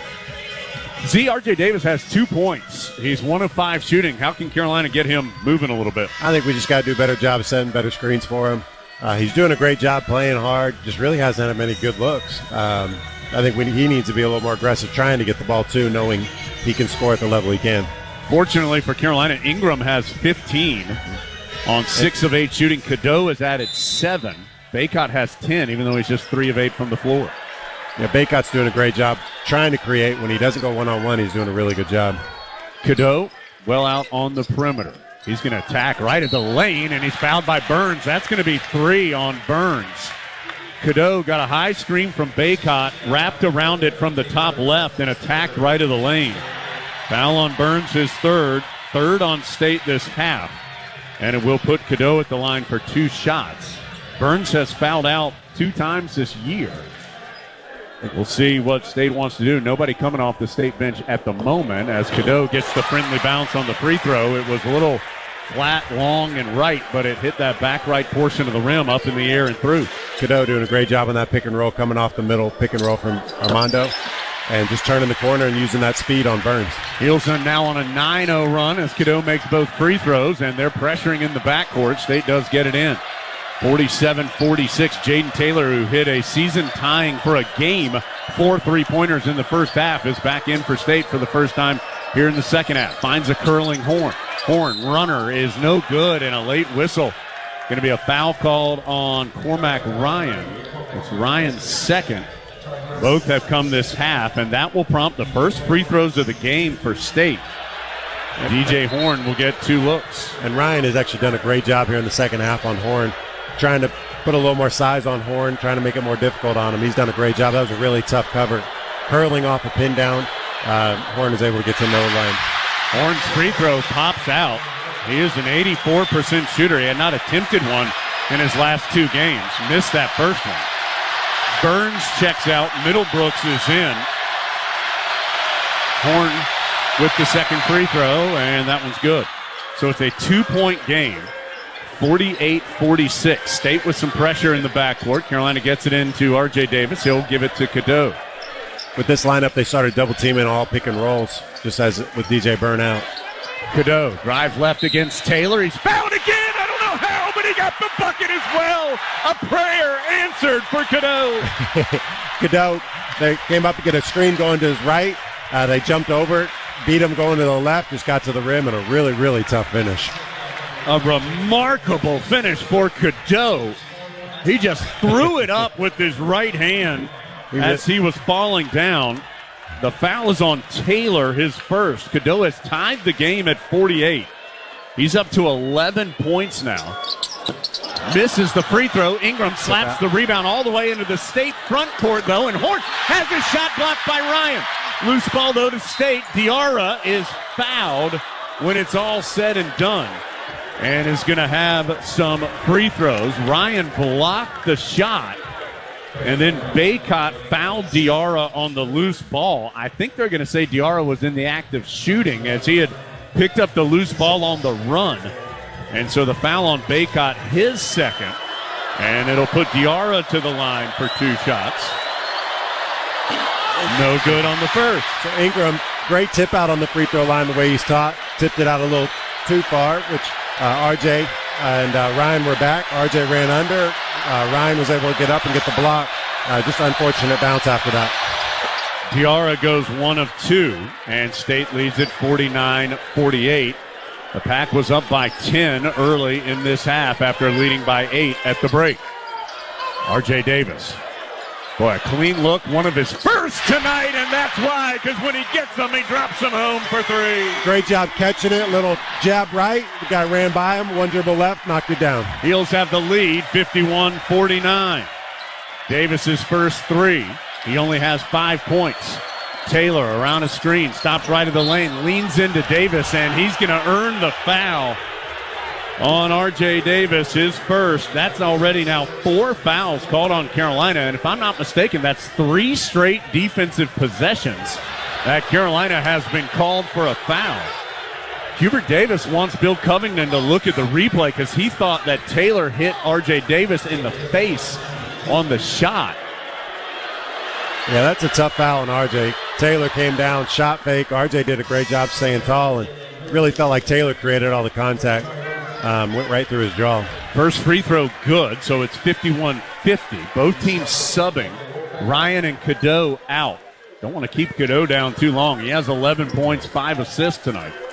Trimble and Withers return. Diarra will get a breather for State, and Dennis Parker, the freshman, comes in. Both free throws good by Taylor. So State, who did not take a free throw in the first half, has taken 2 on each of its last 3 possessions, made 4 of them, and has tied the game at 51. State led by 10 early this half.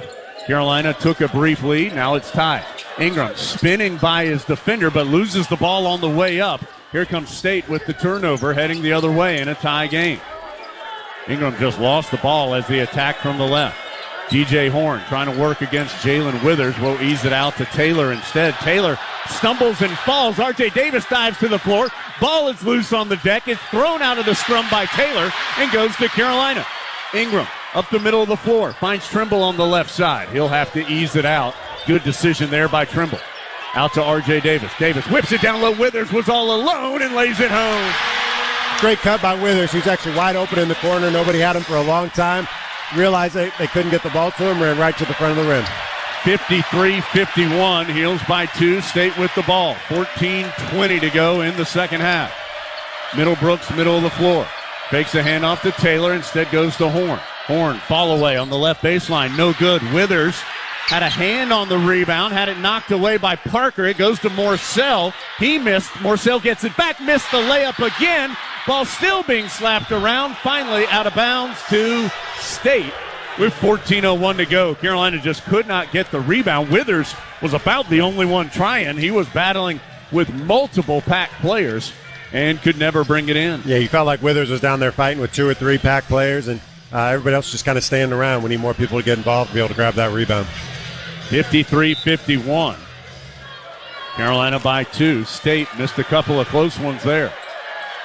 Morcell around a high screen. Drives against R.J. Davis. Uses his forearm to get some space. Misses the jumper. And another rebound out of bounds off Carolina. Again, it was Withers who touched it last. And that's a shot we want. Morcell's shot that all night. Hasn't really made many of them, but a little kind of push off, trying to shoot at the free throw line. Really tough challenge shot. Carolina this half has been great defensively, making the shots a lot more difficult, not getting lost and giving up opening shots. I think State has taken 4 shots on this possession. Inbounds goes to Taylor in the corner left.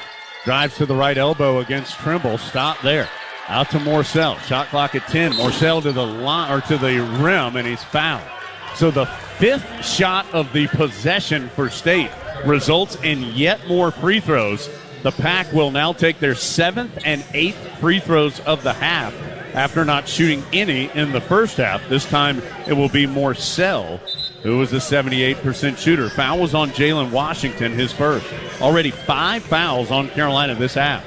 Yeah, obviously we got to rebound better. That possession was a little sloppy. Overall, this half, we rebounded really well. They got some more energy players in right now. We got to be able to get them off the boards. Morcell to the line with Carolina up 2. Knocks it in.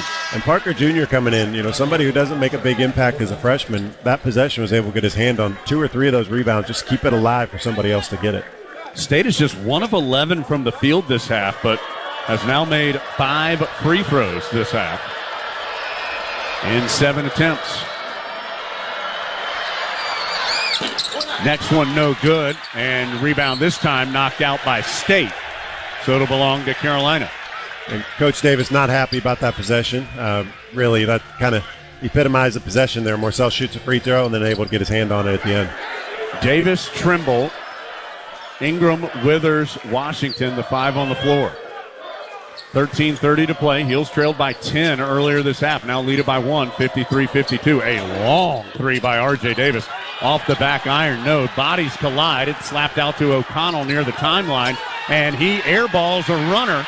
State wanted a foul, no call. Here comes Ingram the other way to R.J. Davis. He'll try another triple. That one's off the mark. Ingram, though, gets the rebound. And a late foul called on Carolina. It's going to be called on Washington. Bill Covington showed 1-4, which would be Creighton Lebo, but it's on Jalen Washington. That is 6 fouls on Carolina. The next foul puts State in the bonus for the rest of the game. Yeah, this is a rough place to be. You never want to be in foul trouble early.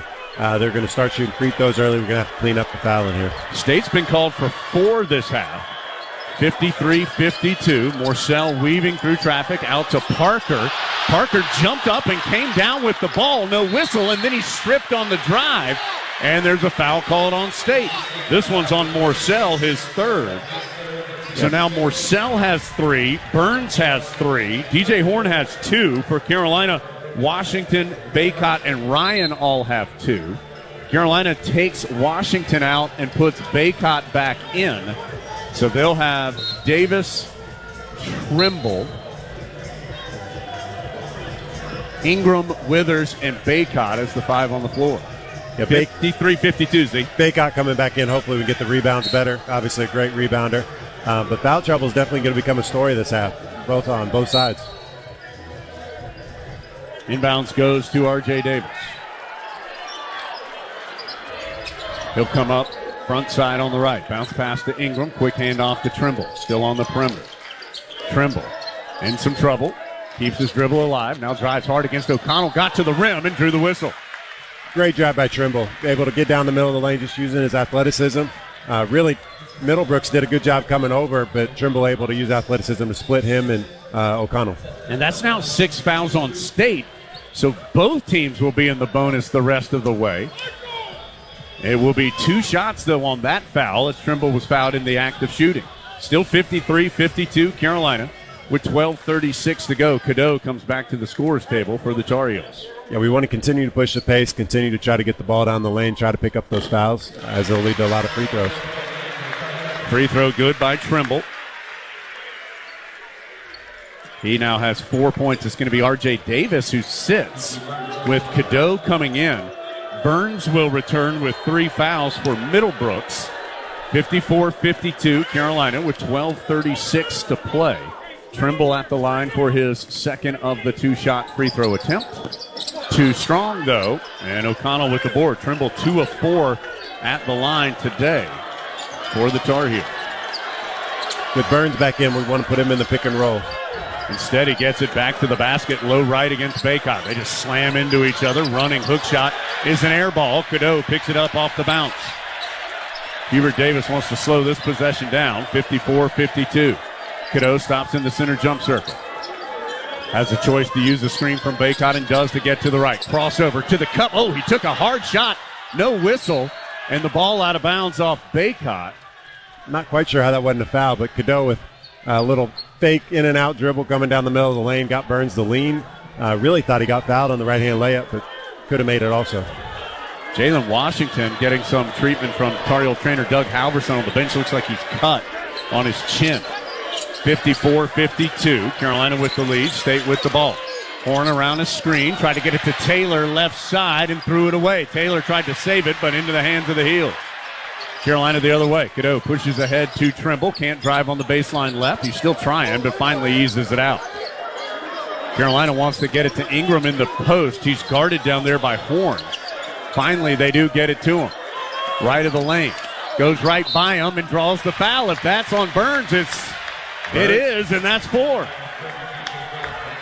So DJ Burns picks up his 4th, and Ingram will go to the line for 2 shots after this timeout. Tar Heels wanted to get it to Ingram for a while, finally did.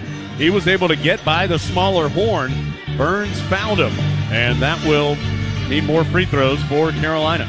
State has not made a field goal in nearly 6 minutes, but they've gone to the line in that time period to stay tight with the Heels. Of course, Carolina had to make up a 10-point deficit, too. That's part of the reason why. 54-52, Carolina. 11:28 to play in the second half from Learfield. All the action, all season long. This is Carolina basketball.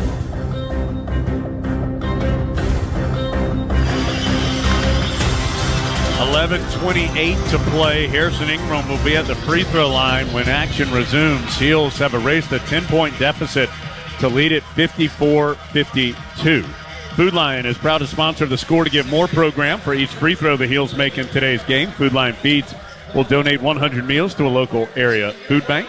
And for more than 25 years, Top of the Hill Restaurant and Brewery has been a pre- and post-game tradition in Chapel Hill. Handcrafted beer, great food and atmosphere. It's where Tar Heels come to celebrate. Again, that score, 54-52 Carolina, 11:28 to play. That's on the North Carolina Farm Bureau scoreboard. Farm Bureau Insurance helping you is what they do best. Let's take a look at some Lenovo stats here from the second half. Carolina 6 of 14, 2 of 5 from 3, 3 of 5 at the line. State is just 1 of 13, has not made a field goal in more than 8 minutes now, but they have gotten to the line in that time period. Carolina able to erase that double-digit deficit because of this cold streak by State. But it's still tight, 54-52. State 1 of 13 from the field, 0 of 2 from 3, but 5 of 8 at the line.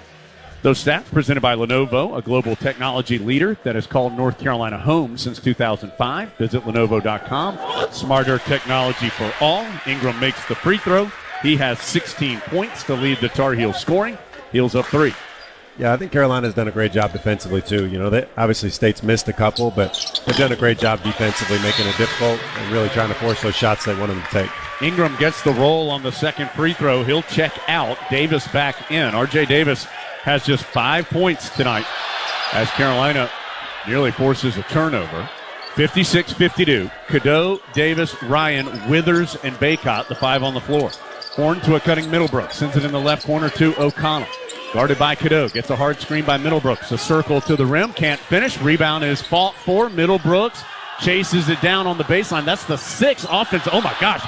Ryan got cleared out by a screen. He is still on the ground. State has missed a 3. Gotten it back. Missed another 3. Rebound goes to R.J. Davis. Holy smokes. That was a heck of a screen by Middlebrooks. Legal or not, knocked Ryan right over. Heels up 4, and they've avoided some disaster here with all these offensive rebounds for State. Baycott right around Middlebrooks for the bucket and the foul. Great move by Armando. Caught the ball in the post. Quick spin baseline on Middlebrooks. Able to get inside. Middlebrooks could only foul him or let him have it. So Baycott will have a chance for 3. State has now 9 offensive rebounds in the ball game. And a bunch of those have come in the second half. And 7 or 8 on 2 possessions. So Baycott will go to the line. And it'll be interesting here with Burns being in foul trouble. When Burns is in, we try to get into a lot of pick and rolls, get R.J. Cadeau coming off, attacking him. With Middlebrooks, Baycott hasn't really played against him much. So trying to get him in the post, be able to play one-on-one. I don't know if Middlebrooks can guard Baycott in the post. It's 7 offensive rebounds for State in the second half as Baycott gets the free throw to go. Suddenly the Heels are up 7, 59-52 in full court pressure. Inbounds to Taylor. R.J. Davis right there on the catch. It's the largest lead for Carolina. Heels did lead by 6 in the first half. State led by 10 early in the second half. Just a little man-to-man pressure, nothing too intense. Horn is going to earn a really tough whistle on Ryan. Ryan got caught behind him on a high screen, and a savvy play by Horn as he then just stopped moving as Ryan tried to move around him. Or excuse me, around the screen. And you see guys do this a lot now, Z, to try and earn those fouls from behind. And that's 3 now on Ryan. Yeah, Ryan doing what he's supposed to, fighting over the screen. And then Horn basically just stopped behind the screen and unfortunately picked up the foul. It's a 1-and-1 for Horn, and he drops in the first. It's a tough foul for Ryan because really he's trying to do what he's supposed to. I'm not sure he pushed him, but he may have. But Horn knocked him over. So, tough one. 59-53. Ryan is the first Tar Heel with 3 fouls. Burns on the State bench with 4. Morcell also has 3 for the Pack as the second free throw is no good. So 1 of 2 for Horn. 59-53. Carolina by 6 with the ball. 10:23 to go second half in the Smith Center. Cadeau just gets across the timeline, kind of slowly walking front side. Looking for R.J. Davis off the ball. Can't find him. Cadeau still dribbling. Splits a double team, and he's fouled. See who that's on. That's on Middlebrooks, his 3rd, and that's 9 on State. So this will be a 1-and-1 for Cadeau, but the rest of the way, Carolina will be in the double bonus. Yeah, trying to get Middlebrooks in those pick and rolls and those ISOs. He's a guy who doesn't play a lot. He's a huge energy guy, but really trying to get him to – he's played a lot of minutes here. He's starting to get a little tired based on what he's played. So Cadeau doing a great job. Saw the gap the first time. The second time he attacked it and able to pick up the foul. So this is a 1-and-1 for Cadeau, who is 2 of 3 at the stripe today, and he gets it to go.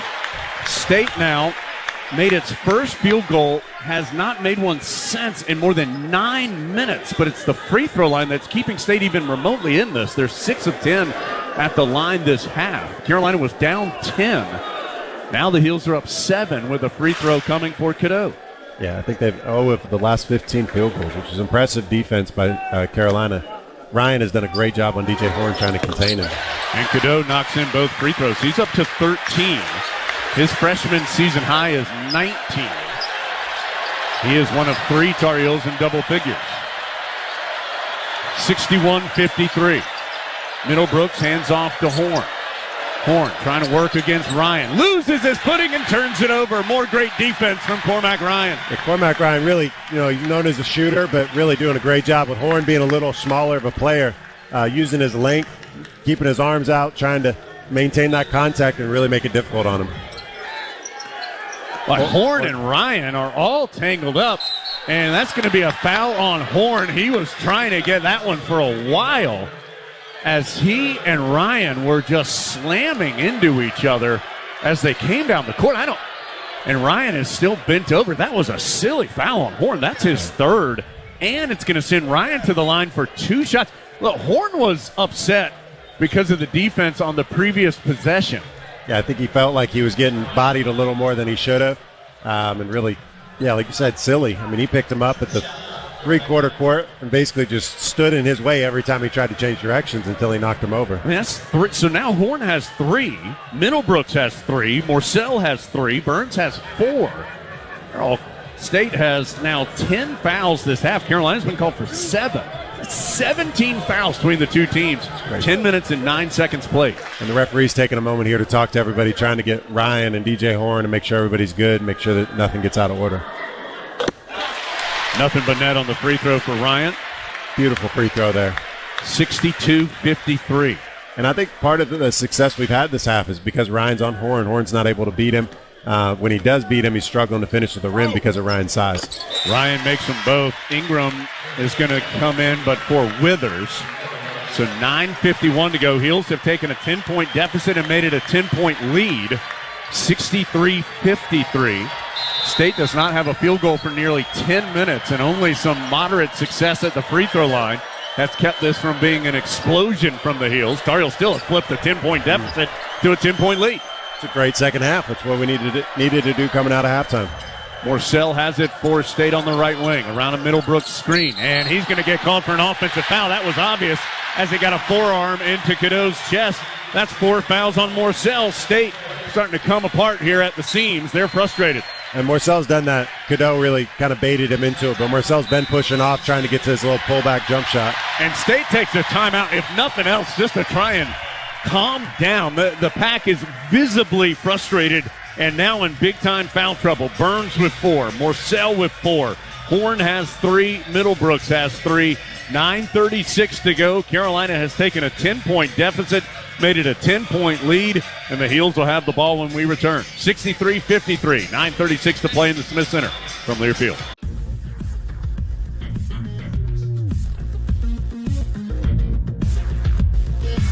Carolina 63, State 53, 9:36 to play in the Smith Center. After the game, we'll have our Best in the Game feature brought to you by Old Dominion Freight Line. Old Dominion Freight Line works hard to be the best in the game and is proud to support those striving to be the best in theirs. Harrison Ingram leads the Tar Heels scoring with 17. Baycott 13 points, 5 rebounds. Cadeau 13 points, 5 assists, 4 rebounds. RJ Davis has just 5 points on 2 of 8 shooting. He does have 4 assists, no turnovers, and 5 rebounds, though. For State, Horn with 18, Taylor with 14. But at halftime, those 2 players were about that hot. At halftime, for Horn, he had 16, and Taylor had 12. The Pack made its first field goal of the half, which at that point it meant they had made 7 straight going back to the first half. They haven't made one since. They're 1 of 16 from the field this half. Carolina has, because of that, been able to go from down 10 to now up 10 and has the ball with 9:36 to go. Cadeau, Davis, Ryan, Ingram, Baycott, 5 on the floor for Carolina. Morcell stays in for State with 4 fouls. Horn is playing for State with 3 fouls. Middlebrooks is playing for State with 3 fouls. Burns on the bench with 4. Cadeau on the left wing. Crossover, gets by Taylor, gets to the rim, missed the layup, but there's Ingram with the offensive board.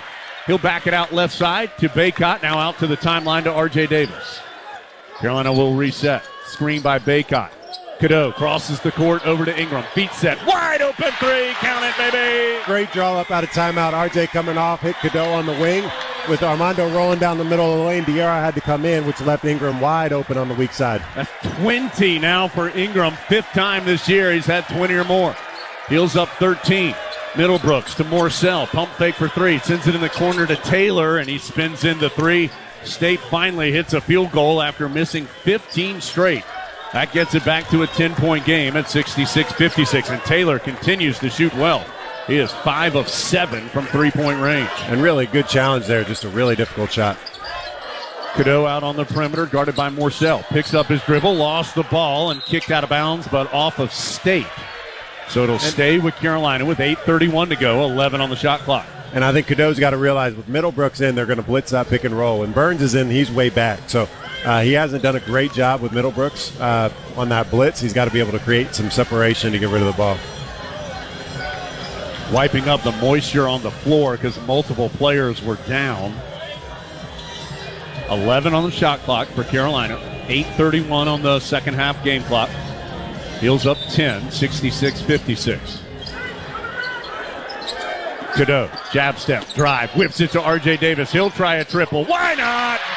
Great play by Cadeau, really just using his explosiveness to get down the lane. RJ's man took 1/2 of a step, and then RJ just made a great shot. 69-56. Cadeau now 13 points, 7 assists, and 4 rebounds. Horn around a screen to a cutting Middlebrooks at the free throw line. He'll send it in the corner left to Morcell. Morcell around a screen, going to pull up for the long 2 and drop it in. Tough shot by Morcell. Ryan trailing over, but you can live with that shot. 69-58. State's made back-to-back buckets after they had missed 15 in a row. Cadeau's got to get front court. He just does. Sometimes he's a little slow walking front side. Ingram between the circles in the front court for Carolina. To R.J. Davis. Step back three. He's fouled by Morcell, and that's 5 on Morcell. Quick foul there. RJ doing a great job coming off the screen. Push it up for a challenge shot. Morcell just challenged too hard. Morcell going to foul out with 9 points, but 7 minutes and 41 seconds still to play. It is the first time this year and 5th time in his career that Morcell will be out with fouls, and it will put R.J. Davis to the line for 3 shots when we come back. 7:41 to go. 69-58 Carolina from Learfield. All the action, all season long. This is Carolina basketball.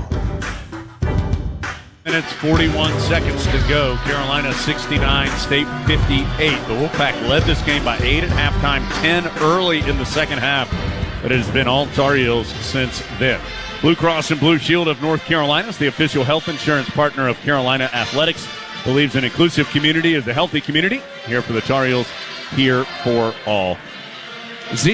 Elliot Cadeau, first game against State, played well. 11 points, 6 assists, and a rebound. You talked about him some in the pregame about how, particularly in that final 10 minutes of the first game, he really controlled a lot of the action. And, man, he's been big tonight or this afternoon. 13 points, 7 assists. State has 8 as a team. Yep. Cadeau has 7 and 4 rebounds as well for the freshman. Yeah, I think Cadeau, they really don't have an answer for him. They're trying to send him a certain way, but he's attacking quickly before the pick and roll can even get there, being able to split the big and the guard. And then when DJ Burns has been in, he's done a great job of hitting whoever's open, really spreading the ball around, using his speed, his quickness to be able to create a lot of opportunities in the lane. And then when they double team him, finding the open shooter. I think he just needs to play State more often. Yeah, he's had 2 good games against the Pack, and of course has had such a good freshman year. Have to think he's a shoe-in for first-team all-freshman in the ACC. And there are a lot of good young first-year players. But Cadeau certainly right up there with anybody. He's asked to do something a little different. He doesn't score a ton. He's asked to do something a little different on this team than maybe some of those other guys. So this can be R.J. Davis, free throw line, 3 shots, and he misses the first. That's now 2 straight free throws Davis has missed going back to the last game. He comes in shooting under 90%, 89.5%. But he does make the second, and he'll have 1 more to go. He's up to 9 points on just 3 of 9 shooting so far this afternoon. And I think this team's, the unselfishness of everybody on the team is phenomenal. Cadeau scores sometimes, RJ scores sometimes, able to knock down the 3rd free throw, but really just a great job by everybody being able to, might be their night, might not be, but they defend and they do what they need to. 71-58 as Davis does go 2 of 3 on the free throw line. Horn hands off to Middlebrooks. Middlebrooks out on the perimeter. Gives it to Taylor, who's been hot. Tough runner. Challenged by Baycott. No good. Rebound slapped by Cadeau into Ryan's hands. Really hard 5-foot running floater. It's a shot we want him to shoot continuously, rather get Taylor off that 3-point line. Hubert Davis calling out the offense for Carolina as it sets up in the half court. Cadeau guarded by O'Connell. The Stanford transfer out on the perimeter. Baycott comes to set a high screen. Now he ghosts it. Cadeau whips it on the right wing to Ingram. Ingram with 7 on the shot clock. Drives hard. Has the shot blocked by Diarra. He tried to create a lot of contact there. Just didn't quite get the contact you hoped for. State the other way. Carolina's up by 13. Taylor, who's been so hot from the perimeter. Drives hard. His runner good off the glass. Tried to push up on him, take away his 3. Great job there. Just didn't do a good job of getting downhill. Tough little layup. Taylor up to 19, following up his career-high 24 last game with another good offensive performance. 6:28 to go as Cadeau gets it to R.J. Davis, right sideline, drives right by his defender, kicks it out to an open Ingram for 3, no good. Got to knock that one in. Left wing wide open. Great look, just didn't knock it in. Taylor the other way is going to earn a foul in transition on Carolina. I think it's on Ingram. It will be on Ingram. It's his first. And Taylor, in the act of shooting, will have a chance to cut this back down to a single-digit deficit for State. Heels up 71-60. Carolina has its starting 5. Cadeau, Davis, Ryan, Ingram, and Baycott is the 5 on the floor. Taylor got a long rebound there, just got it in transition. Tried a little Euro step, got the hands in there a little too much. So, but Carolina doing a great job here. We just got to lock back in, make it more difficult on them. Taylor's trying to make a little push here. DJ Horn, we've done a good job containing, but Taylor's scored a few possessions in a row here. Taylor now 3 of 3 at the line and 22 of his last 25 at the free throw line as he knocks, well, the second one pops out. Thought it was going in. Good job, Jones. Yeah, it was able to jinx him from afar. 71-61, Carolina by 10 and with the ball after the defensive rebound. Cadeau comes front side, guarded by O'Connell. Between the legs, whips it down low to Baycott. One hard dribble, his reverse layup won't go. The ball is tipped up off the iron. That won't drop. Carolina's gone empty here. A couple of possessions. Long pitch ahead. Knocked free by R.J. Davis and off of Middlebrook, so it'll belong to Carolina. Threw it up for Middlebrooks to go catch. RJ did a great job challenging it. Hit it just enough where Middlebrooks knocked it out of bounds. Carolina's had good looks here the last few possessions. An open three by Ingram. Layup by Baycott, but they have not been able to get him to go. They don't have a field goal, talking about Carolina, in more than 2.5 minutes, but hard to argue about the quality of shot. And we're having long possessions here. They're trying to run a little clock. Cadeau one-on-one with O'Connell is called for a travel. Not sure I saw that one, but we were blocked a little bit by a ref here. He dug in with his shoulder as he drove left of the lane. Oh, yeah, he did a little hop step at the end, yep. As we got to look at the replay, good call there, although not one the Tar Heels wanted. Heels up 10, but they've gone a little quiet here offensively. Ryan fighting over all those screens. Middlebrooks at the free throw line, or just outside it, gets it to O'Connell. Back to a cutting Middlebrooks, spins into the paint, sends it in the left corner to Horn. Ryan right there on the catch. Horn will drive and lay it in. That's his first field goal of the second half. He's up to 20, and now State is within 8. They're on a 5-0 spurt. Carolina got to find some offense here. Baycott's got to come across and challenge that at the rim a little better. Cadeau still between the circles. Finds a cutting R.J. Davis. Pump fake, gets to the left elbow, whips it right side to Ingram. Wide open for the mid-range jumper. RJ created all the offense. Everybody sucked into him. Able to hit Ingram in the mid-range for a nice little jump shot. 73-63. Heels up 10. Double screen for O'Connell on the perimeter. Out to Diarra. Open look for three is no good. Bodies on the floor for the rebound. Ends up to R.J. Davis.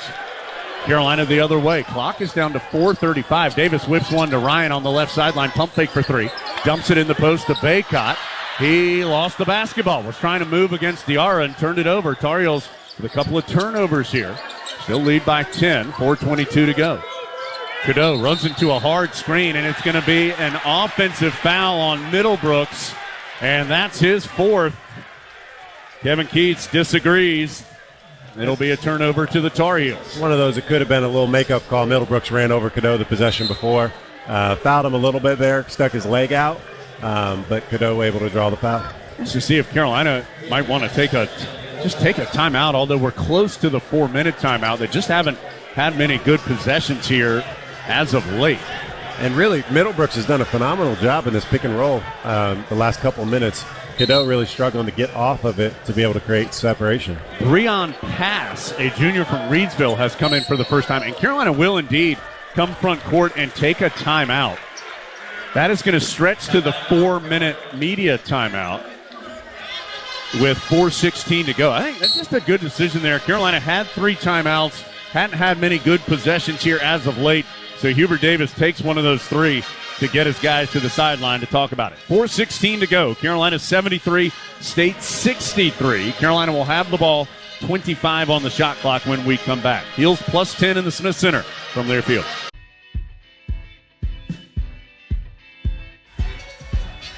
Carolina 73, State 63. 4:16 to go in the Smith Center. Timeouts. Both teams have 2. Possession arrow belongs to State. Tar Heels are in the double bonus, State in the bonus, as Carolina's been whistled for 8 fouls, State well over 10. Foul trouble. Morcell has fouled out for State. Burns has 4, as does Middlebrooks. 3 for DJ Horn. For Carolina, Cormac Ryan has 3. Nobody else with more than 2. Harrison Ingram has 22 points. It is his Carolina career high, so a season high for him. His overall career high came while he was at Stanford. That was against Ole Miss. He had 24 on November 24th, 2022. So he is just 2 points off of that. He is one of 4 heels in double figures. Baycott with 13, but on just 4 of 10 shooting. Cadeau has been a big factor. 13 points, 7 assists, 4 rebounds.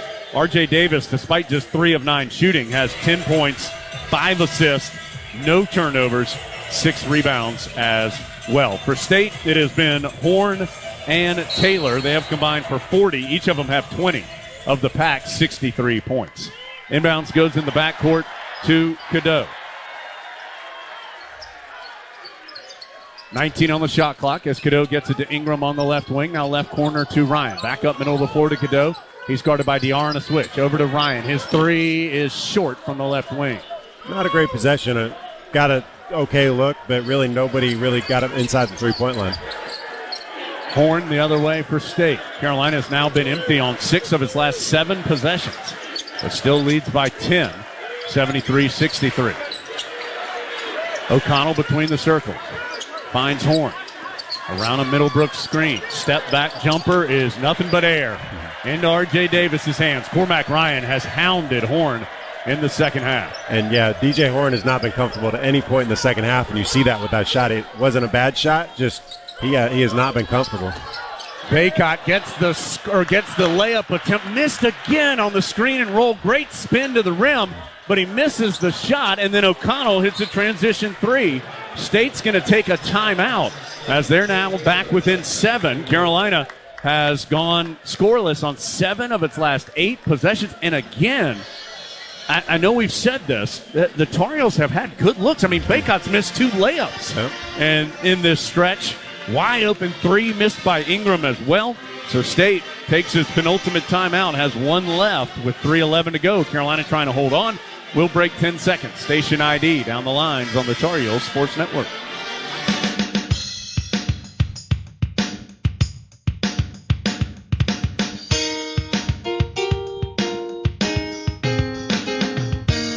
.311 to go. Carolina 73, State 66. State led by 8 at halftime, closing the first half on a 14-1 run. Led by 10 briefly at the beginning of the second half. Then State missed 15 consecutive field goals. Carolina in that stretch was able to take it from down 10 to up 10. Carolina's led by as many as 13 since then. Up by 7 now, but Carolina has not scored on 7 of its last 8 possessions. Have failed to make some makeable shots. State creeping back in it at 73-66. Carolina comes out of the timeout. Cadeau, Davis, Ryan, Ingram, and Baycott. And State will pick up Z full court. I think we just need one more little push here. We need a couple buckets to be able to try to get this back up to 10. You know, State's on a little bit of a run here. Try to create long possessions here, run the clock a little bit, and be able to get 1 or 2 buckets. Carolina does break State's pressure, gets front side. Cadeau, double team comes, gets it to Ryan, right corner to Ingram. Back up the sideline to Ryan. Heels working around the perimeter to Cadeau. Drives, kicks it, another corner 3, no good. And a rebounding foul called on Ryan. And that's going to result in a 1-and-1 for State, and that's 4 fouls on Ryan. Tough one on Ryan. Ryan trying to go get the rebound, really trying to just slap it, try to keep it alive, and I think he just ran into somebody. But good offense there.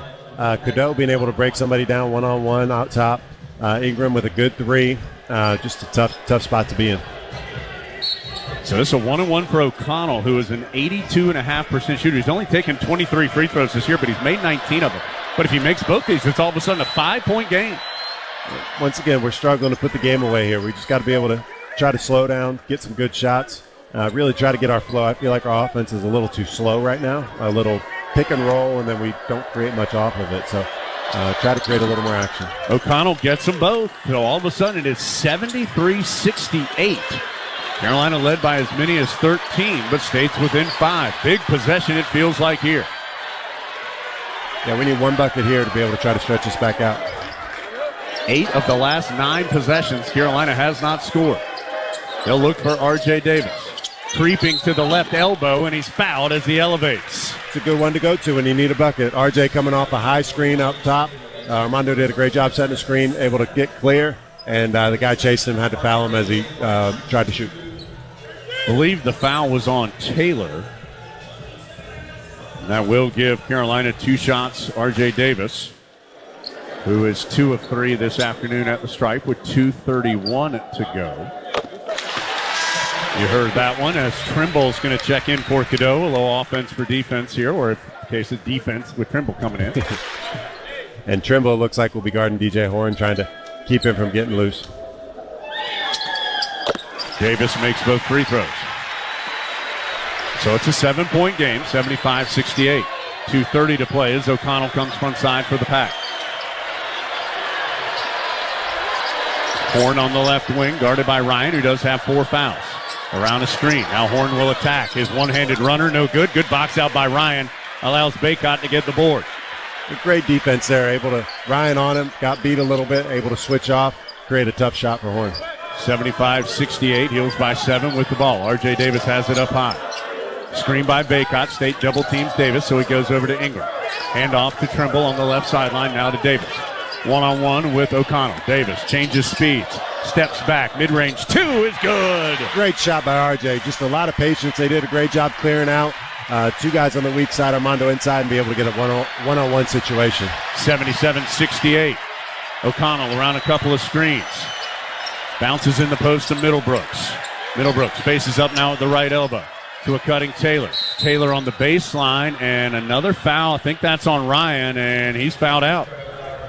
So Ryan gets all 5 of his fouls in the second half. It is the second time this year he has fouled out. He also fouled out against Tennessee. And the third time in his career, he will leave with 5 points, 1:32 on the clock. Great defense in the second half on Horn. And that also is going to put Taylor to the line for 2 shots, where he is 3 of 4 this evening, and now 4 of 5. And Ryan, obviously fouled out. You don't want that, but all 5 of those fouls he earned. He was physical the whole second half. Did a great job on Horn, trying to not let him get off any screens. Made it really difficult on him. 77-69, now 77-70 as Taylor makes them both. State with some zone pressure here in the backcourt. Cadeau bounces through it to R.J. Davis. Comes front side and stepped on the sideline after he took a shot from O'Connell. A little 1-2-2 press. We tried to thread the needle to R.J. and just had to chase it down right to the sideline. It's just the 3rd turnover this half for Carolina, and 8th of the game, but a costly one as State gets it back down 7. Minute 24 to go. O'Connell to Horn. To Taylor. R.J. Davis flies at him. Taylor going to pull up for a tough shot, an air ball at the free throw line. Falls into Ingram's hands. Great job by Davis. Taylor tried to pick up the screen where he's coming behind him, kind of flailed his body, and RJ actually just kind of fell down to make sure he didn't touch him. 77-70, State down 7, not fouling with a minute to go. Davis gets a screen from Cadeau. Switch has O'Connell guarding RJ. He's going to go one-on-one, behind the back, through the leg. Attacks left of the lane, pulls up, short, rebound, out of bounds, off State. It will belong to Carolina. Diarra couldn't secure it. And Trimble doing a great job there, coming in, trying to rebound. Got his hand on it, and then Diarra just couldn't get it in his hands because of it. 44 seconds to go. Carolina 77, State 70. We'll see if State wants to foul now. It would mean 2 shots. Yeah, it'd be huge if we get a bucket here. Inbounds goes to Ingram. State elected not to foul him and instead goes out middle of the floor to R.J. Davis. Davis is double teamed. Gets out of it by whipping it down low to Baycott. He's blocked at the rim by Middlebrooks, but Carolina recovers. Out to Cadeau. Shot clock's down to 5. Cadeau, crossover drive. Scoop shot is good. Cadeau closes the door. A little cross into it. Just beating him to the right to the layup. Great move by Cadeau. 79-70. O'Connell the other way for State's going to have to force up a 3. It's an air ball. Ingram with the rebound. Keats says don't foul. That might be game there. Ahead to R.J. Davis. He can run out the clock if he wants to. Yeah, great job by Carolina in the second half. Coming out down 10, being able to fight to get back in it. Tar Heels were down 8 at halftime. They were down 10 early in the second half. But Carolina's defensive effort holding State to just 6 made field goals in the second half. That defense prompts the Tar Heels for the big comeback and they win it 79-70 to improve to 23-6 overall, 15-3 in ACC play. State falls to 17-12 in total, 9-9 in ACC action. And Carolina has now won 19 of the last 23 against State, 32 of the last 37, 38 of the last 44, and 55 of the last 68 against the Pack. Woo. Heels win it today, 79-70.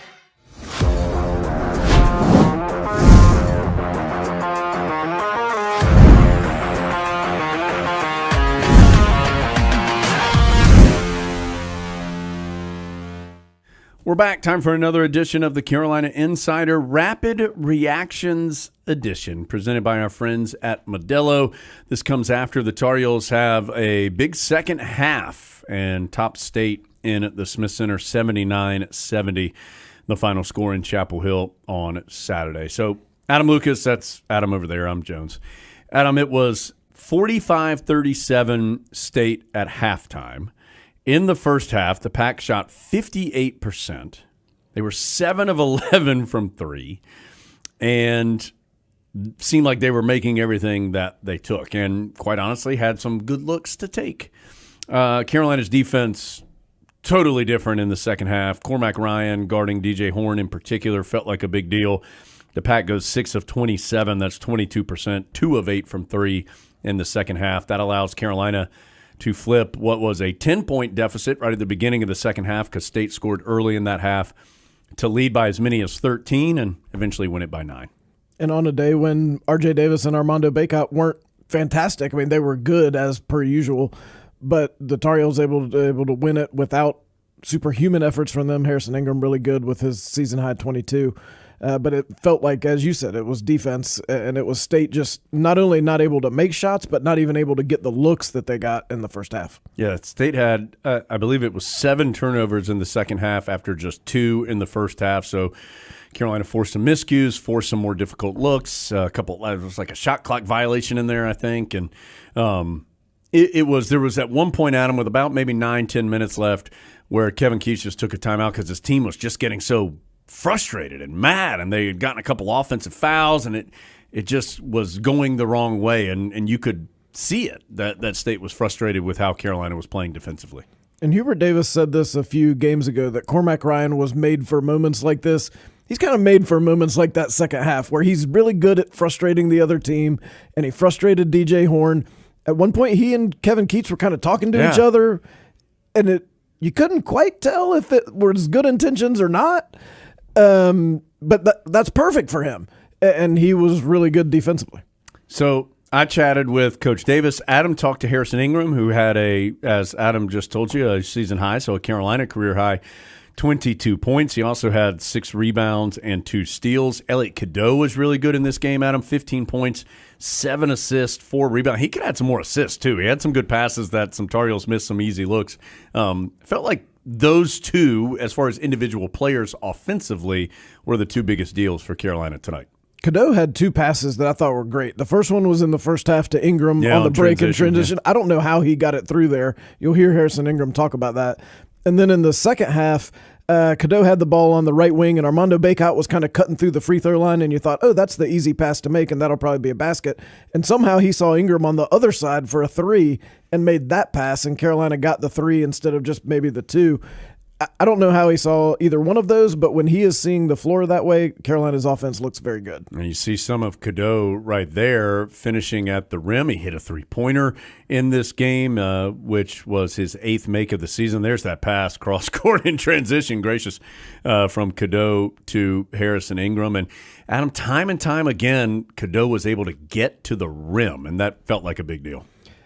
When you watch a game like this, I think you can really imagine what he could be as a sophomore. Mm-hmm. Like, he's good as a freshman, but when you eliminate some of the things he does that maybe aren't quite as productive and just turn him into a year older version of what he is now, that's really a force. That's an all ACC type player. So, Tar Heels win at 79-70. Let's get to our interviews. Coach Davis, I spoke with Coach. Adam talked with Harrison Ingram, and then we'll come back on the back half and wrap things up. It's a rapid reactions edition after Carolina beat State by 9 of the Carolina Insider. 79-70, the final score. Carolina outscores State 42-25 in the second half to flip what was an 8-point halftime deficit. 10-point deficit early in the second half and eventually win it by 9. Coach, your defense in the second half, the story of this one, what did your team do better in that second half on the defensive side? I felt like we competed. At the beginning, before the game, we talked about, we wanted to compete in 3 areas. One, on the ball, whether it was, one-on-one, ball screen, in the post. We wanted to compete off the ball by being in active gaps and help position to be able to, whether you're on the lane line or the midline. And then we wanted to compete on the boards. We wanted to be physical, make contact first, box out, and rebound. I don't think we did a really good job rebounding in the second half, but I thought we really competed on the ball. Our physicality on the ball. I always say if you take care of the basketball, everything else will take care of itself. And I just felt like our energy, our effort, our willingness to get stops fueled us on the offensive end and allowed us to play really well. 22% in the second half, that's elite. DJ Horn is such a talented offensive player, and he was on fire there in the first half. Cormac Ryan drew the assignment a large majority of the second half and seemed to do a really good job against him. Really good. Cormac has size, and his ability just to get through and around screens, he made DJ just work really hard, and I just felt like in the second half he made him work so hard that his shots were coming up short, in large part because, the defensive effort on Cormac. And so, as I've said this a number of times, Cormac brings so much to this team that allows us to be the best that we can be. And today, one of the things that helped us was his on-ball defense against DJ Horn. For the second time in 2 games against State this year, it feels like Elliot Cadeau really played a big role for your team offensively, kind of controlling the action. He had 15 points, 7 assists, 4 rebounds in this game, and there were multiple times where he was really making things happen for you. He really was. His ability to get into the paint and make things happen, it's just huge for us. He has an ability, even through contact, to be able to score, distribute. We wanted to get him in isolation, ball screen action, especially in the middle third of the floor where he's really good at, and it's very difficult to trap or to double team him. He was able to split defenders, get around, and just his vision and being able to see wide open 3-pointers and guys cutting to the basket. It was elite today, and he was able to finish and knock down free throws. He was really good. Coach, there haven't been many times this year where your team's been down double digits. You found yourself down 10 early in that second half. Kind of what's your approach with the guys when you're in a little bit of trouble? Obviously a ton of time left to go, but what was your approach at halftime and then maybe early in the second half? Well, I always say, how are you going to react and how are you going to respond? So, just because they hit that jumper to put them up by 10, still how are we going to respond in the second half, especially from a defensive standpoint and our physicality. I really thought when things got a little chippy, that got us going too. And I got fired up and our guys got fired up, and we talked about raising the level of our competitive fire but also staying in control of our emotions. And from that point on, I felt like we just took off. Head into the final week of the regular season, your team's in good position, still work to do, but in good position atop the ACC. Just kind of your thoughts here as we head into the final week of the regular season. Haven't had a lot of time to think, to be honest with you. I do know that Tuesday is the last time a number of our guys are going to run out of that tunnel, and that gives me tears of joy but also sadness. The year has gone by so quick, but we have an opportunity on Tuesday against a really good Notre Dame team that's playing their best basketball late in the season. We have a great opportunity to at least have a share of the ACC, and for these guys to be able to hang their first banner. I think that's huge. So in terms of motivation, I talked to them after the game. I said, you guys got one more win, and you're guaranteed that you're going to hang a banner, and this is something that I really desperately want for this year's group. Carolina gets in position to do that with a 79-70 win over NC State. Again, thanks to an incredible second half. Tar Heels hold the pack to just 6 made field goals in the second half, outscore State 42-25. Coach, congratulations on the win. Look forward to talking with you this week. All right, thank you. That's Hubert Davis. A very dapper-looking Hubert Davis today, guys, in the Tar Heel locker room, the Continental Tire of Coach's Corner. Alongside Harrison Ingram after Carolina beats NC State. Harrison has a season-high 22. Harrison, that just felt like a good old Saturday afternoon ACC game. What did it feel like out there sort of attitude-wise? You know, it was a rivalry game, NC State. Fans were there to show up. We knew we had to come out hard, and they came out in the first half hitting everything. DJ Horn was killing. Number one was hitting shots that we didn't think he was going to hit, but, we had to come together as a team, play hard, and we ended up getting the win.